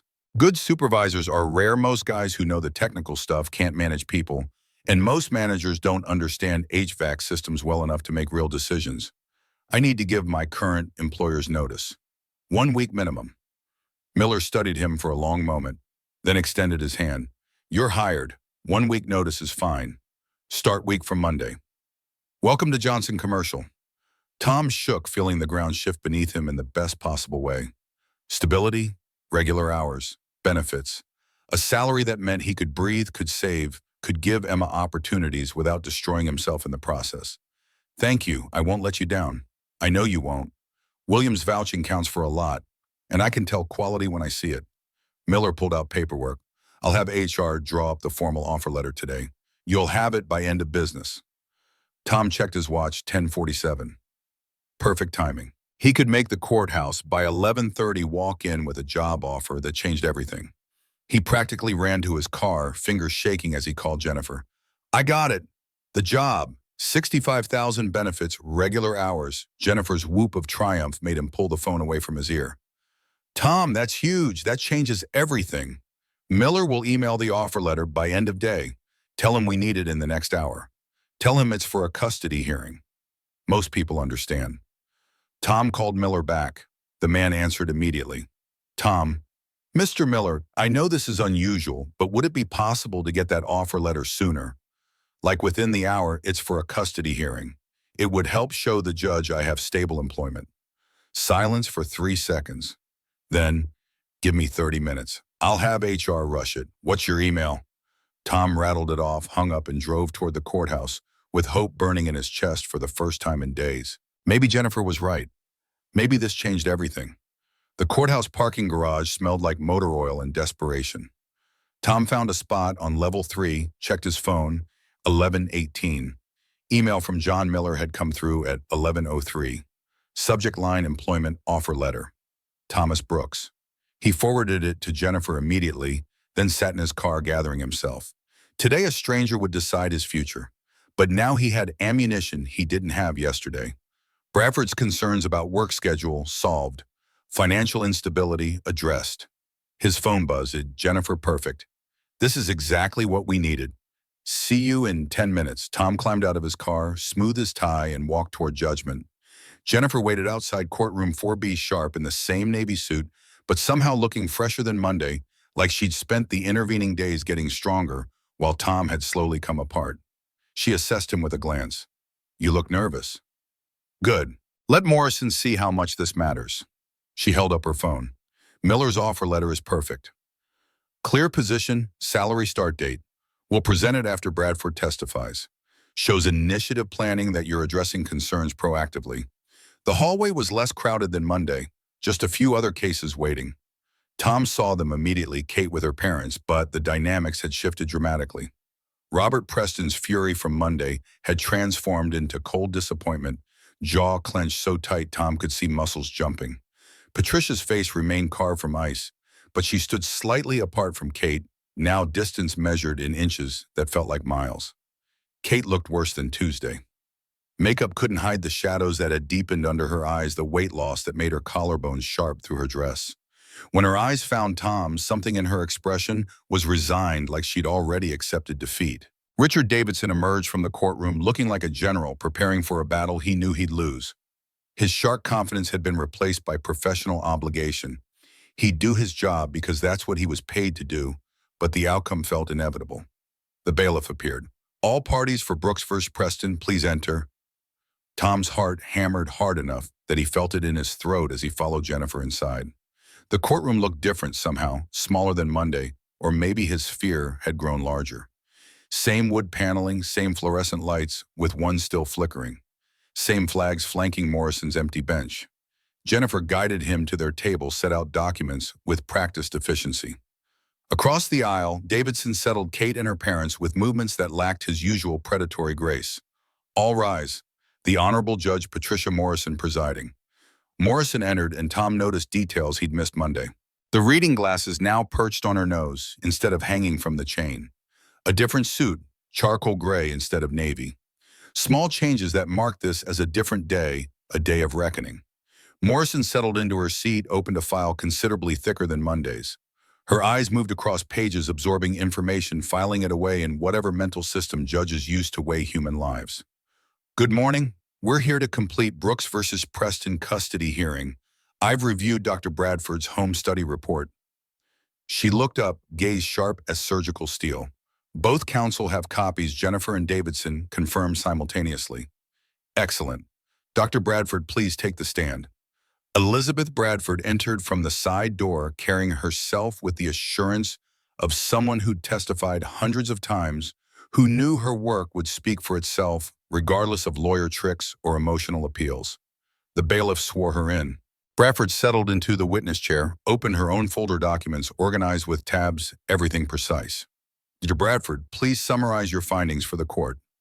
Bradford's voice carried clinical precision, stripped of emotion, which somehow made her testimony more powerful facts, instead of feelings, observations, instead of opinions. I conducted home visits to both residences Tuesday afternoon. At Mr. Brooks's apartment in 3rd Ward, I found a modest but well-maintained living space. 680 square feet, 1 bedroom. The child's room showed significant evidence of parental involvement, custom paintwork in yellow, which Emma specified as her choice, because, and I quote, "It makes me feel like I'm inside sunshine." Handmade furniture constructed from reclaimed materials, age-appropriate books and toys. The kitchen was adequately stocked with nutritious food appropriate for a 6-year-old's diet. Tom's throat tightened. Most importantly, Emma demonstrated strong attachment to the space and to her father. She was comfortable, relaxed, able to articulate her daily routines. She showed me drawings she'd created. I photographed approximately 47 distinct pieces of artwork displayed in her room, all of which featured her father as a central figure. Bradford paused, flipped a page. At Miss Preston's apartment in River Oaks, I found a spacious, professionally furnished residence. 1,400 square feet, 2 bedrooms, secure building with extensive amenities. However, the designated child's room was essentially empty. New furniture still bore price tags. No books, toys, clothing, or personal items. No evidence of preparation for a child's actual daily needs beyond purchasing furniture. During interviews, Emma Brooks demonstrated secure attachment, emotional stability, and developmentally appropriate social skills. She spoke freely about her relationship with her father, her school activities, her friends. She expressed clear preference to remain with her father. Morrison made notes face unreadable. However, Bradford's voice shifted slightly and Tom's stomach dropped. I do have concerns I must note for the court's consideration. Jennifer's hand found Tom's under the table, squeezing once. Steady. Mr. Brooks currently works 70 to 75 hours per week across 2 jobs. While this demonstrates admirable work ethic and dedication to providing for his child, it raises questions about adequate supervision time. Emma spends significant hours with a neighbor caregiver. Additionally, Mr. Brooks's financial situation appears precarious. He is, by his own admission, one emergency away from crisis. A major car repair or medical expense could destabilize the household. Tom forced himself to breathe. Jennifer had predicted this, had prepared for it. But hearing it, stated in court, made official, felt like being kicked in the chest. These concerns don't indicate neglect or inadequacy. Emma is clearly thriving, but they are factors the court should weigh in determining long-term stability. Bradford closed her folder. My recommendation remains that primary custody should stay with Thomas Brooks. The mother-daughter relationship could potentially be rebuilt over time with consistent effort, but removing Emma from her current environment would be traumatic and contrary to her immediate best interests. Thank you, Dr. Bradford. Morrison made extensive notes. Mr. Davidson, your witness. Davidson stood and Tom recognized the shift. This was a man fighting a losing battle who knew it but had been paid $50,000 to fight anyway. Dr. Bradford, you spent approximately 90 minutes at each residence. You're making life-altering recommendations based on 90 minutes. Based on 90 minutes of observation, 30 minutes interviewing each parent, 15 minutes with Emma alone, review of school records, medical records, consultation with Emma's teacher, and 20 years of experience conducting exactly this type of evaluation in family court. Davidson paced, trying to find purchase. You noted concerns about Mr. Brooks' work schedule. Doesn't a child benefit from having a parent who's actually home? A child benefits from having a parent who's consistently present during quality time. Yes, but presence isn't measured purely in hours. It's measured in engagement, in the relationship quality. Mr. Brooks works long hours, but the evidence shows he maximizes the time he has with Emma. You said his financial situation is precarious. Doesn't that create instability? Potential instability, yes, but potential versus actual. Emma hasn't experienced instability in 2 years. She's thrived in her current environment. You said Ms. Preston's apartment looks staged. Isn't that subjective? It's an observation supported by objective facts. Bradford's voice remained clinical, unshakable. No child-specific items beyond furniture with price tags still attached. No books that show wear from reading. No toys that show evidence of play. No indication Ms. Preston has actually prepared to care for a child on a daily basis versus creating a showroom. Davidson attacked for another 10 minutes, getting nowhere. Bradford remained unshakable, her clinical precision demolishing each argument with facts instead of feelings. Jennifer's redirect was brief but devastating. Dr. Bradford, in your professional opinion, if Emma were removed from her father's care and placed with her mother, what would be the likely emotional impact? Severe trauma. Separation from her primary attachment figure would be devastating. Children Emma's age need consistency above all else. Disrupting that for potential future benefits, rather than addressing actual current problems, would be harmful. No further questions. Morrison excused Bradford, then turned her attention to the lawyers. Does the petitioner have additional witnesses? Davidson conferred with Robert Preston in urgent whispers. Tom watched the older man's face darken, jaw clenching, head shaking. Finally, Davidson stood. The petitioner, rest your honor. Morrison's eyebrows rose fractionally. No additional witnesses? No testimony from Ms. Preston's counselor or parenting instructor. We believe the evidence speaks for itself, Your Honor. Translation. Davidson knew more testimony would only damage Kate's case further. Tom felt Jennifer's hand on his arm, a silent signal to stay calm, not react, not show anything. Ms. Martinez, does the respondent wish to present additional evidence? Yes, Your Honor. Jennifer stood smoothly. The respondent calls Thomas Brooks. But first, I'd like to submit a document that addresses Dr. Bradford's concerns directly. Morrison leaned forward, interest sharpening. Proceed. Jennifer pulled out a printout, Miller's offer letter. Mr. Brooks interviewed this morning for a position as HVAC supervisor at Johnson Commercial Systems. He was offered the position. $65,000 per year, full benefits, regular hours Monday through Friday, 7 a.m. to 4 p.m. This directly addresses Dr. Bradford's concerns about work schedule and financial stability. She approached the bench, handed the document to Morrison. The judge studied it, expression neutral, but eyes moving across the page with clear attention. This is dated this morning. Yes, Your Honor, Mr. Brooks has been actively working to improve his situation not just for this hearing, but for Emma's long-term benefit. Morrison made notes. Mr. Davidson, do you wish to examine this? Davidson looked like he'd been sucker punched. May I have a moment, Your Honor? He took the letter, studied it, conferred with Robert Preston. Tom watched Preston's face go from red to purple. No objection to admission, Your Honor. What else could he say? The document is admitted. Morrison set it aside carefully. Ms. Martinez, call your witness. Tom's legs felt disconnected as he walked to the witness stand. The bailiff's voice seemed far away during the oath. He sat carefully, hands gripping the chair arms to stop them from shaking, and forced himself to breathe. Jennifer positioned herself where Tom could see her clearly. Her expression radiated confidence, even though his own felt like it was crumbling. Mr. Brooks, tell the court about the day you filed for divorce. Tom's mind flashed back 2 years. Finding Emma alone terrified. The smell of that apartment burned into his memory, forever fear and neglect, and something sour that had made his throat close. I came home and found my daughter by herself in our apartment. She'd been alone for 15 hours while Kate was out using. Emma was crying hungry. She was 4 years old and her diaper hadn't been changed. She was terrified her mother wasn't coming back. His voice cracked. He forced himself to continue. What did you do? I took Emma to my mother's house temporarily, filed for divorce the next morning, filed for full custody that same day. Why full custody? Because Kate was actively using, because Emma wasn't safe with her, because my daughter needed at least one parent who would show up, who would be there, who would put her first. Tell the court about your relationship with Emma. She's everything. Tom looked directly at Morrison. My whole world. I know my apartment is small. I know I worked long hours. I know sleeping on a couch for 2 years isn't ideal. But I show up.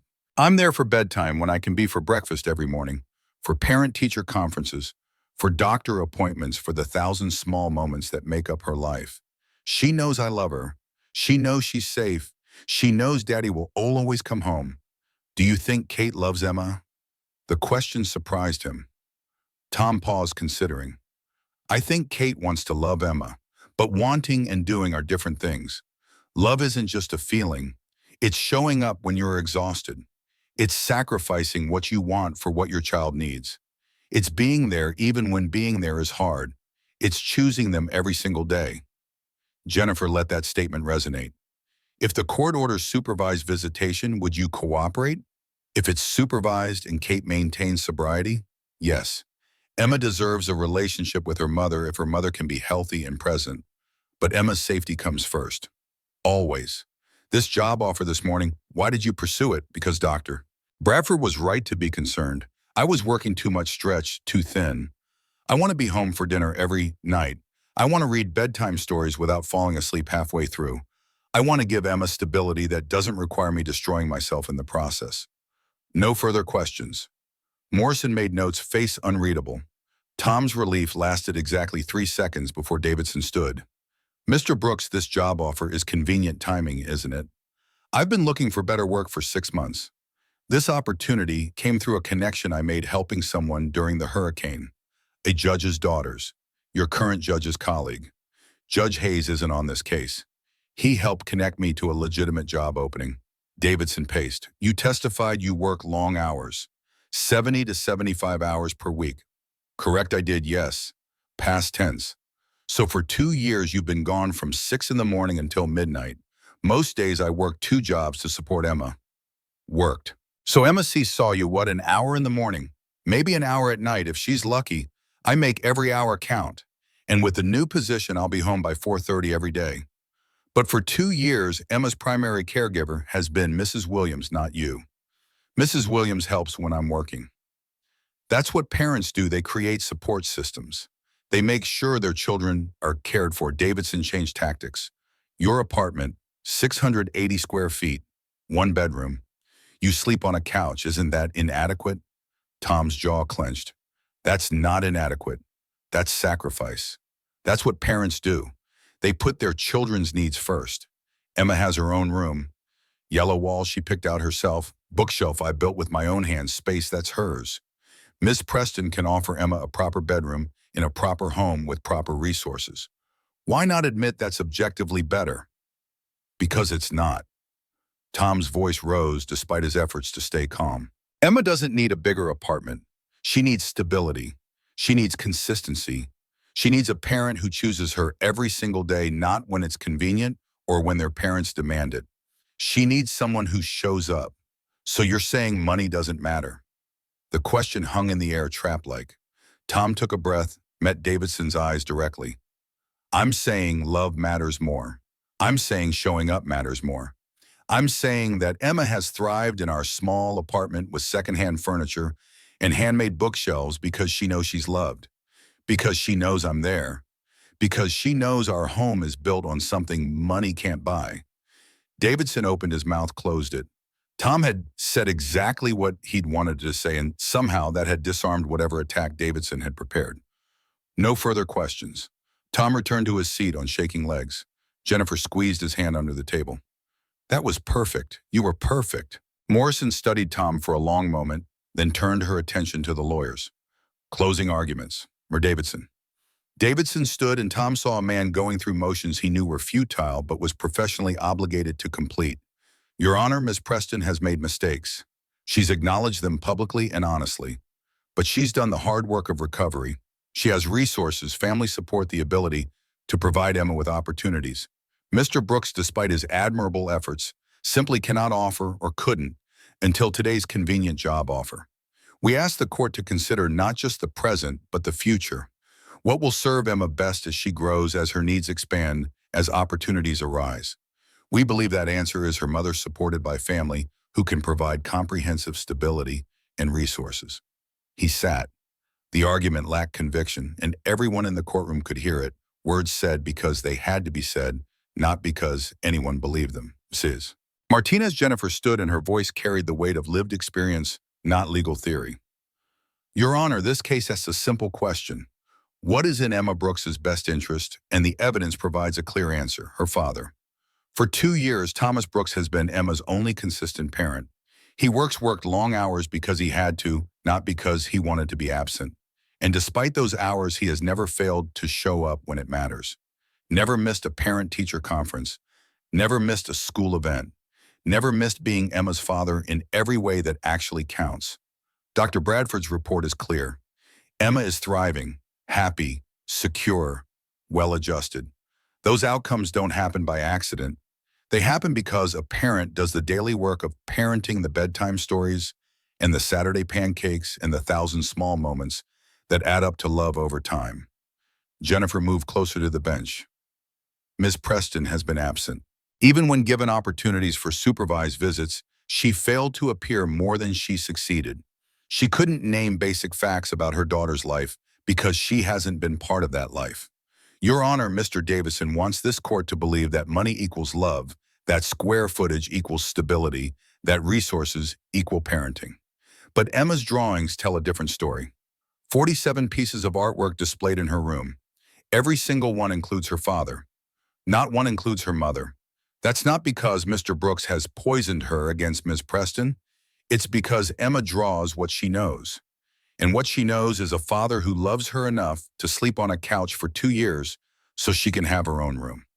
We ask the court to deny Ms. Preston's petition and award primary custody to Thomas Brooks with supervised visitation for Ms. Preston, pending continued sobriety and completion of parenting education.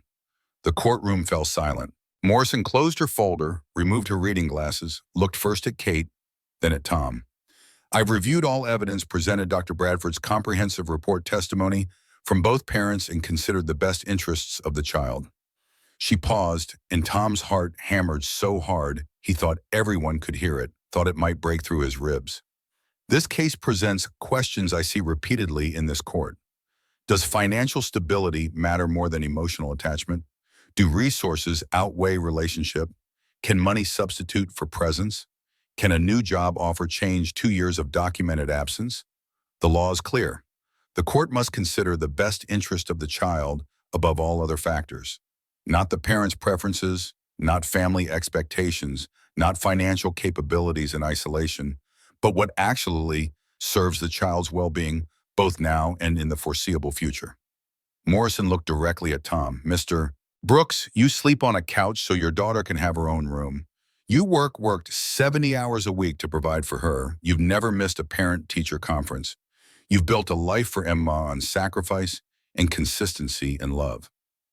Ford's concerns about your work schedule were valid, but you've addressed them proactively. That shows planning and commitment to improvement. Then she turned to Kate. Ms. Preston, you've been honest about your struggles, which I commend. Recovery is difficult, and you should be proud of 9 months sober. But recovery doesn't erase 2 years of absence. It doesn't change the fact that you attended less than a third of supervised visits, or that you arrived intoxicated to 3 of them, or that you can't name your daughter's teacher or favorite book.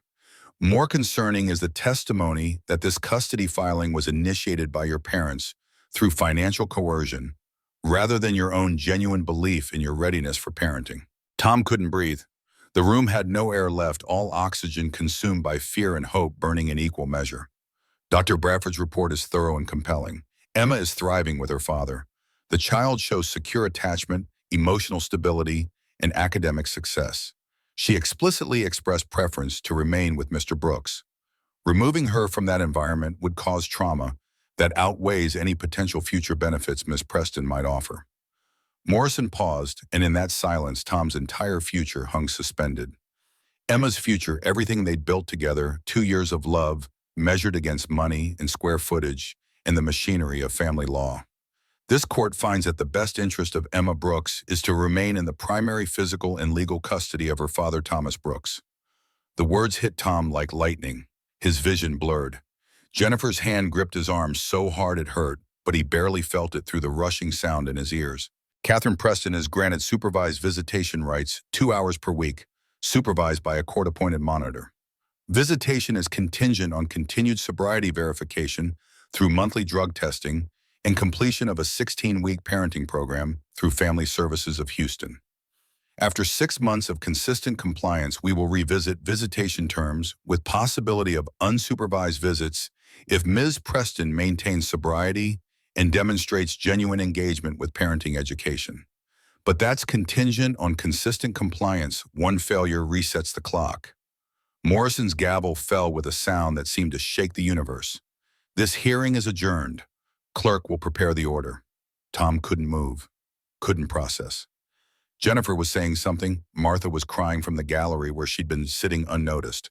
But all Tom could hear was those words echoing primary physical and legal custody. Thomas Brooks. He'd won. Emma was staying. They were staying together. The nightmare was over. The courtroom blurred into motion around him. Jennifer pulled Tom to his feet, her voice cutting through his shock. Tom, we won. Do you understand? You won. Emma's yours. Emma. His voice came out hoarse, barely functional. I need to see Emma. Go. Get out of here. Go be with your daughter. Tom stumbled toward the exit, barely aware of people moving aside. In the hallway, he nearly collided with Kate. She stood alone. Her parents had vanished, probably to rage and plot appeals that Morrison's language had made futile. Davidson was gone too. Kate's face was streaked with mascara, but something in her expression looked almost relieved, like a weight had been lifted even as another pressed down. Tom. He stopped, though every instinct screamed to run to Emma. Congratulations. Kate's voice carried genuine emotion, not bitterness. You deserve to win. Emma deserves you. The supervised visits. I'll do them. I'll stay sober. I'll complete the program. Kate wiped her eyes with shaking hands. Not for my parents, they can go to hell. For Emma. For me. I need to learn how to be her mother, even if it's just 2 hours a week. Maybe I can't be what you are, but I can try to be something. Tom wanted to be angry, wanted to rage at her for putting them through this, for letting her parents control her for 2 years of absence that had wounded Emma in ways that might never fully heal. But looking at Kate, he saw someone broken trying to find pieces worth saving.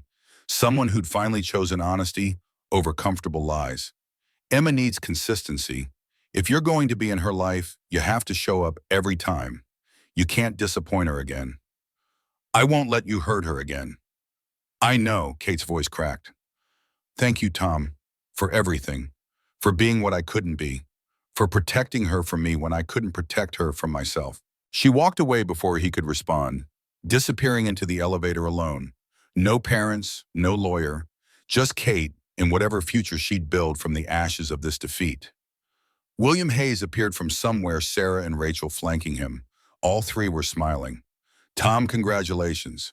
William extended his hand, grip firm and warm. Justice was served today. Thank you for everything. The lawyer, the reference letter, the job connection, the support. You earned it. William's grip remained steady. Now go home to your daughter. Sarah hugged Tom impulsively, tight enough to make him grunt. We're so happy for you, Rachel added her own embrace.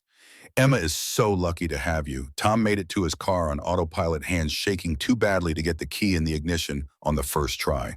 He sat in the driver's seat, phone in hand, and called Martha with fingers that wouldn't cooperate. She answered on the first ring. Honey, I won. Tom's voice broke completely. I get to keep her. Emma's staying with me. Martha's sob of relief came through the phone like a prayer answered. Thank you, Jesus. Thank you, God.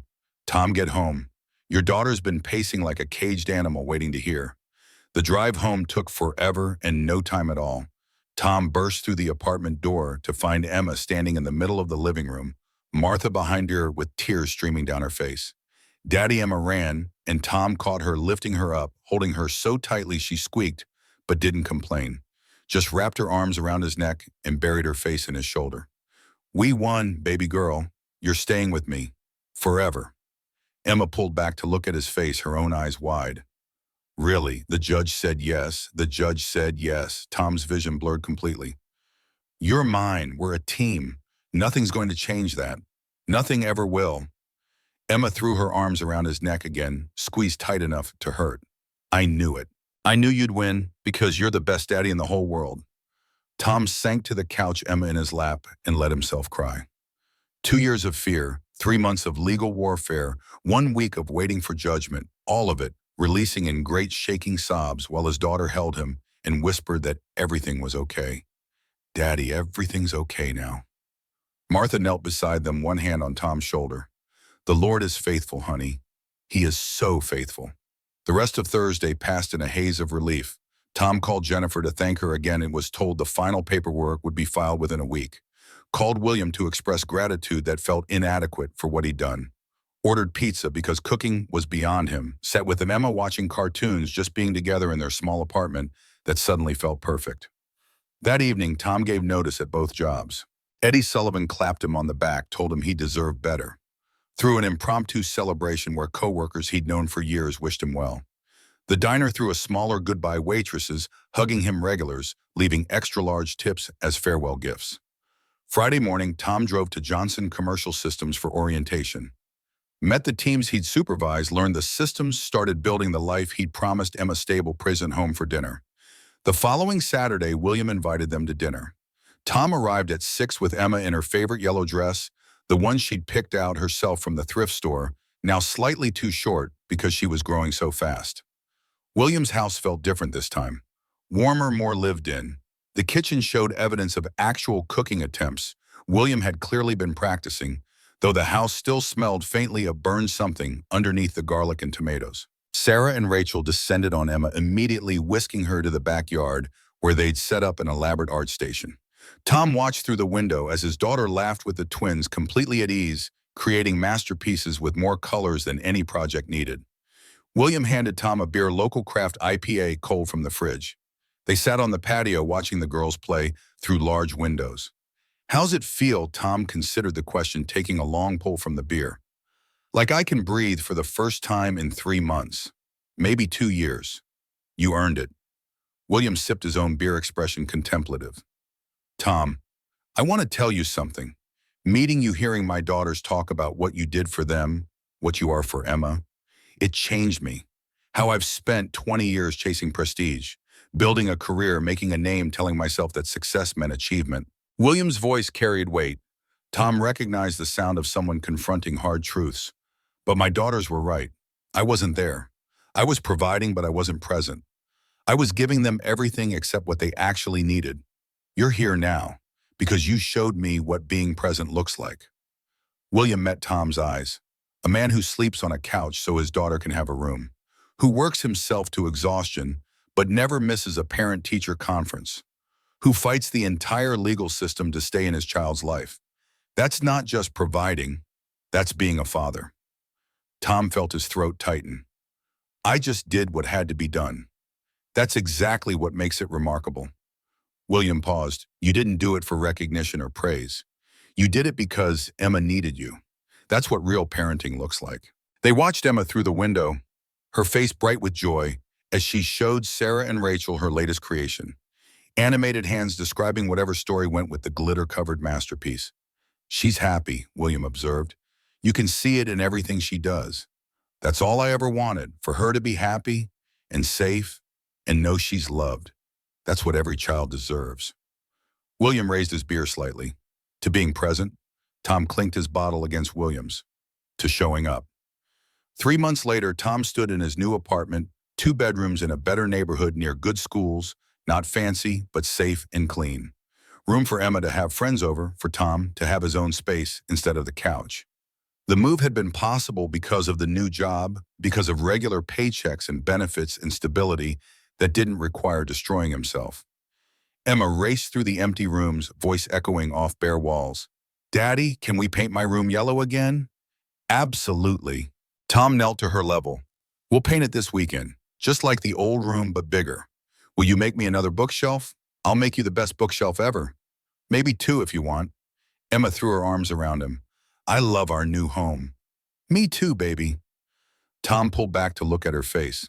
But you know what? Anywhere we're together is home. Kate's supervised visits had been consistent. Every week for 3 months, she showed up sober, engaged, trying.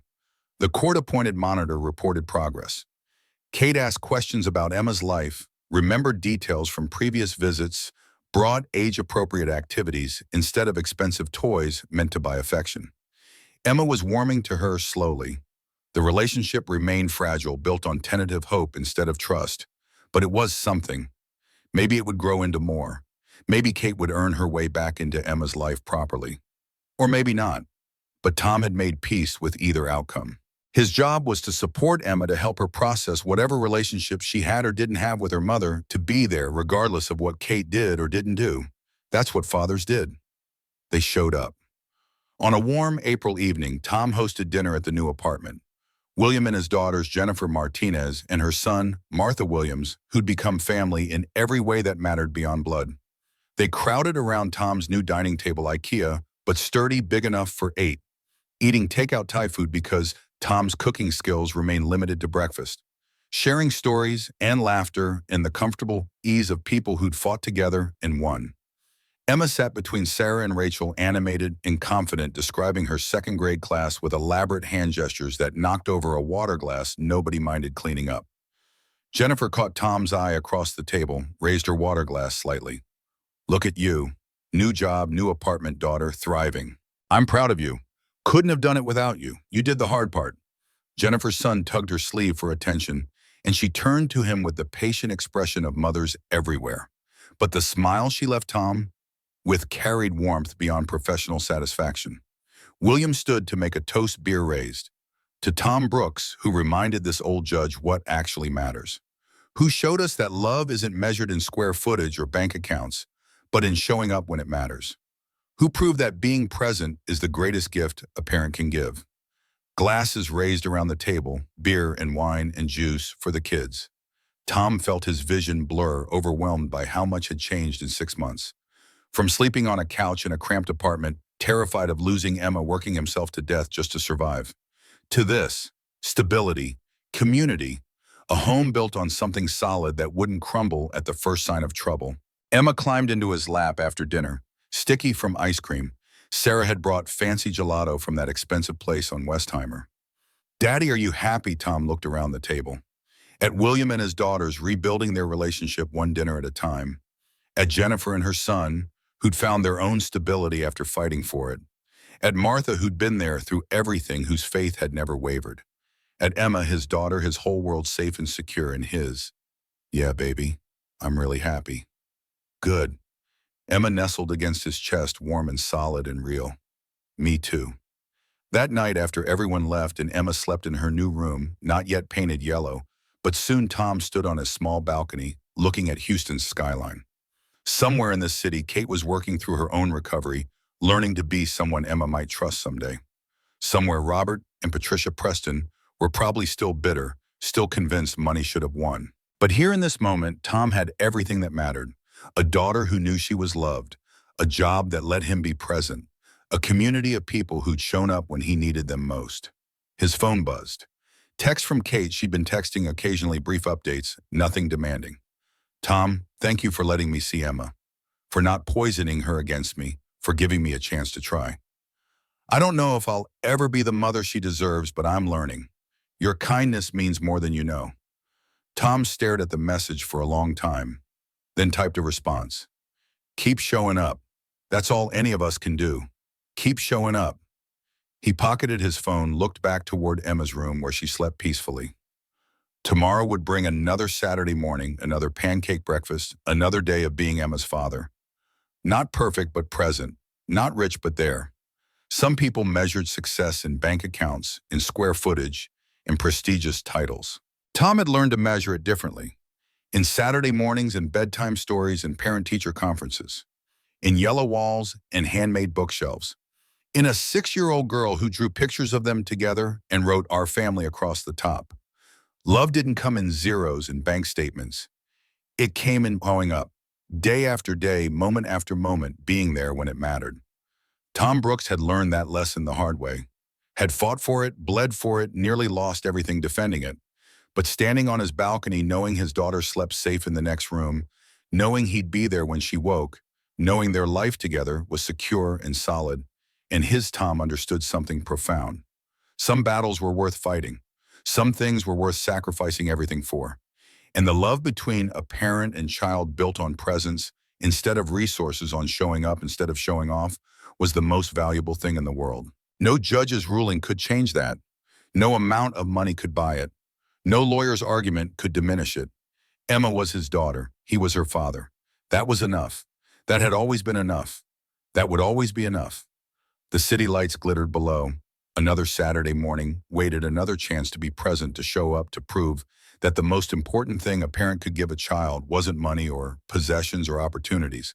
It was love. Consistent, unwavering, present love. And Tom Brooks had that in abundance. He went inside, checked on Emma one more time. She slept peacefully in her room that would soon be yellow, surrounded by boxes they'd unpacked together, drawings already starting to appear on bare walls. Tom touched her hair softly, whispered words she couldn't hear but would always know. "I love you, baby girl, forever and always." Then he went to his own room, his own bed instead of a couch, for the first time in 2 years, and slept the deep sleep of a man who'd fought the hardest battle of his life and won. Not because he had money, not because he had resources, but because he had something more valuable than either. He had love, he had presence, he had Emma, and that was everything.